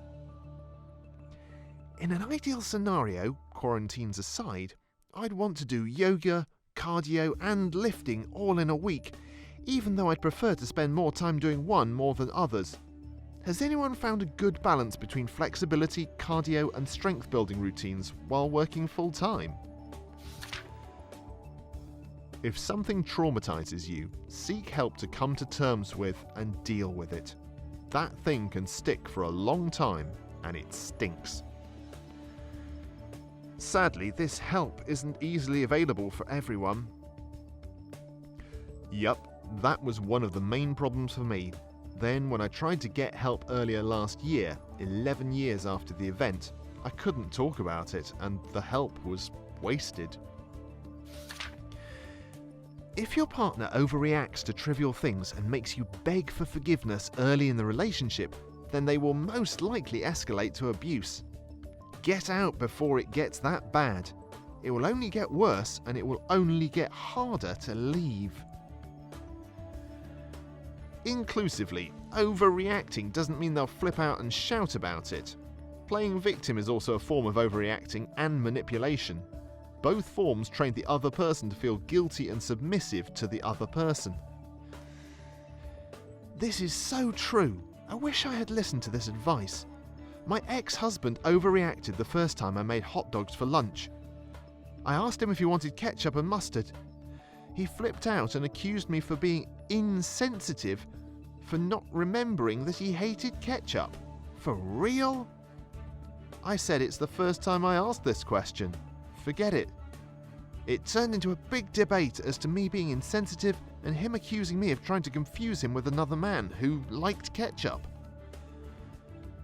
Believe me, it still makes no sense. Anyway, I married the guy and yes, the abuse got bad. I have been out of that relationship for 3 years now. Life is better. Number 1. Know your own worth. Don't be exploited by bad employers just because you don't think you're worth anything. You do deserve fair pay and reasonable hours, and sanity. Number 2. It's okay to make yourself a priority. You can work every minute of every day and never have friends or holidays or time off, but you're not going to get a prize for it. At the end of your life, your boss or company will have won, but will quickly forget you. You won't be able to suddenly make memories and friends materialize. Number 3. Don't stay in a relationship you know is dead for years after you realize that fact. Life is genuinely too short. You shouldn't be spending big chunks of it unhappy just to protect someone else's feelings. Number 2 is a big one. Businesses want to squeeze every drop out of what they pay for, be it product, service, or labor. The more you do without compensation, the more the goalposts move to create expectation. As soon as you realize you're doing more without reward, you need to advocate for yourself. Too many people suffer burnout simply because they're trying to please everyone but themselves. What's worse is there are entire industries that have weaponized people's self-worth into a form of work culture. Expand your interests in school. I did 12 seasons of sport in high school. At least a few of those would have been better spent on theatre or music or some other type of creative activity. What if you don't do anything in school and have no interests? Stay motivated. There will come a time when you find something that may interest you. Who knows? Maybe there is something you may end up enjoying even though initially you showed no interest in it. I remember getting pressured to know what I wanted to do growing up. At 32, I'm still trying to figure that out. Joined the military at 29, have worked as a border patrol agent, security, church's chicken cook, Union Pacific carman, mechanic, and now I'm in nursing school trying to get my degree and become an RN. Never in a million years did I think I'd end up in nursing, but I refuse to accept defeat and be content with barely making ends meet and living from paycheck to paycheck. So just keep pushing forward and look into stuff that may interest you. If you don't end up liking it, then look for something else. I have friends that never did anything in high school other than go to class and do bare minimum, and now are really successful, whereas I was in all sports, NHS and other activities, and I'm still trying to get where I'm going. Don't let others' success bring you down. I use it as motivation. Life has a way of taking you in different routes. It's not always your fault. You don't have to feel bad and guilty for everything bad that happens in your life. And even if you do mess things up, it doesn't mean other people have the right to be a jerk to you. Okay, but how do you help someone realize this and stop with it? I managed to get over with this thing. I have no clue how. I just forced it out of myself because I was pissed off at the world and life and people. Honestly, I don't even know how to make myself realize this. I'm currently going through an emotional roller coaster because someone I really care about said some really mean stuff to me, and I'm feeling guilty for something that definitely wasn't my fault and I shouldn't be feeling guilty about. I know all that, but I still feel like crap. Don't ever self-harm. If you've just started and you're thinking it's not that bad or it's not bad enough to ask for help, believe me, it's so much better to get help now. It's very hard to quit once you've done it a few times, and it gets so exhausting trying to stop but failing. Substitute your self-harm to self-harm by lifting weights or doing a sprint or run, something that will push you and hurt you and give you release. But unlike self-harm when your body declines, with this you will get better and fitter each time. Channel the need into something good, not bad. Don't smoke. Even if you eventually manage to quit, you're forever an ex-smoker, not a non-smoker. I quit 14 years ago, and that stuff is still following me. I just need to pass by a smoker having one on the street, and it reactivates all the cravings. Yes man, I'm struggling. When I'm at university, I smoke like 8 to 12 ciggies a day. Just can't get a break. Most of my friends smoke. Apparently it's a thing in law school. I'm just tired, to be honest. I'm home because of COVID-19, so I can't smoke. I hope to God that I don't pick up smoking again. 1. Before you buy something, ask yourself, do I need this stuff? E.g., that new iPhone XS12 version 2 may be nice, but if your phone does the job already, why spend the money? Be smart with your money. 2. Don't take advice from someone you wouldn't take criticism from. 3. Have a long-term goal and sacrifice for it. If you don't make the sacrifice now, what you want becomes the sacrifice. Number 2 sounds very profound, but I don't quite get it. Would you mind unpacking it a little? Sounds like you have a story behind it. Yeah, sure. So, sometimes in life, you'll come across a range of different people, and I am lucky in my young age, 19, to have experienced a lot of stuff which has taught me a lot. So the second quote basically means you need to be able to differentiate between someone who's giving you good advice and someone who's just out there to hurt you or take a jab, and it ain't easy to do so. It'll take time, and you'll have to experience it to fully learn from it or understand what I mean. Don't go to uni just because you think it's the next logical step. Have a plan, have an end goal. Be there for a reason.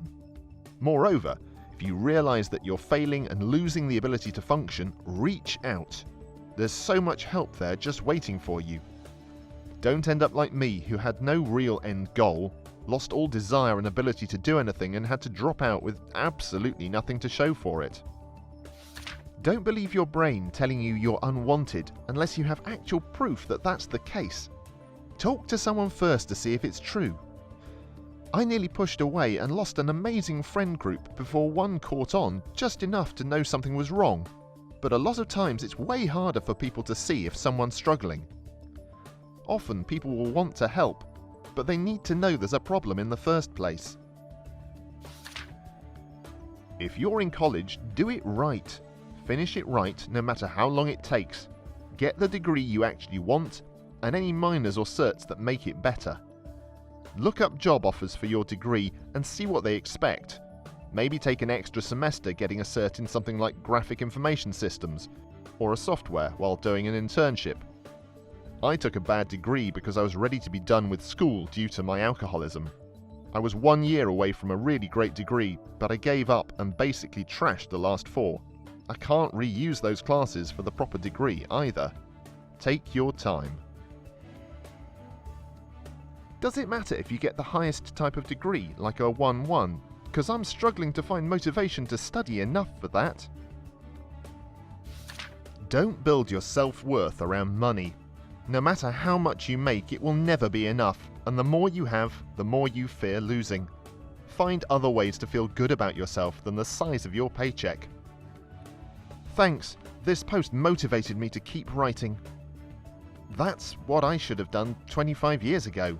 I'd probably make a lot less, but be so much happier. If I had been wiser in college, I'd be a history professor at some little university writing my books. Instead, I've spent 35 years chasing the money, and no amount is ever enough. Write. Write for yourself, write for others. If that is your passion, follow it. It's too late for me, but I can tell you that the path I chose may come with material things, but true satisfaction is ever elusive. You wake up, it's 2050. What do you Google first? Apple stock price. I'm not a wealthy man, but I bought a couple of $100 of shares about 16 years ago that have since split a whole bunch. Now that pool is worth several grand, even in the tanking economy. So I would be curious what 30 years would add to that. How many majors does Tiger Woods have? If Elder Scrolls 6 Winds of Winter and Doors of Stone are released yet. Bloodborne 2, Half-Life 3, Dead Space 4, Bioshock 4, Ninja Gaiden 4, Dark Souls 4, Witcher 4, Fallout 5, Uncharted 5, PlayStation 9. But seriously, it's really hard to imagine games past this upcoming gen. It's just too much of a gap. Is everyone dead? What planet is Elon Musk planning to colonize next? Uranus. Reddit. The biggest platform in the world, says Wikipedia article. Check to see if the climate has begun to improve. Really the only long-term issue I'm really interested in. How do I fix the date on my iPhone? Coronavirus lockdown. The actual toll of coronavirus. Are we still in quarantine? Yes. Why do you suppose you went to sleep? Elder Scrolls 6 release date. GTA VI release date. Where is VR at? Have we achieved some .hack//sign sword art online stuff yet? If not, put me back to bed till it's done. Wait, my friend. Current stock price of TSLA, Tesla. A therapist. The price of Nano. Has One Piece ended yet?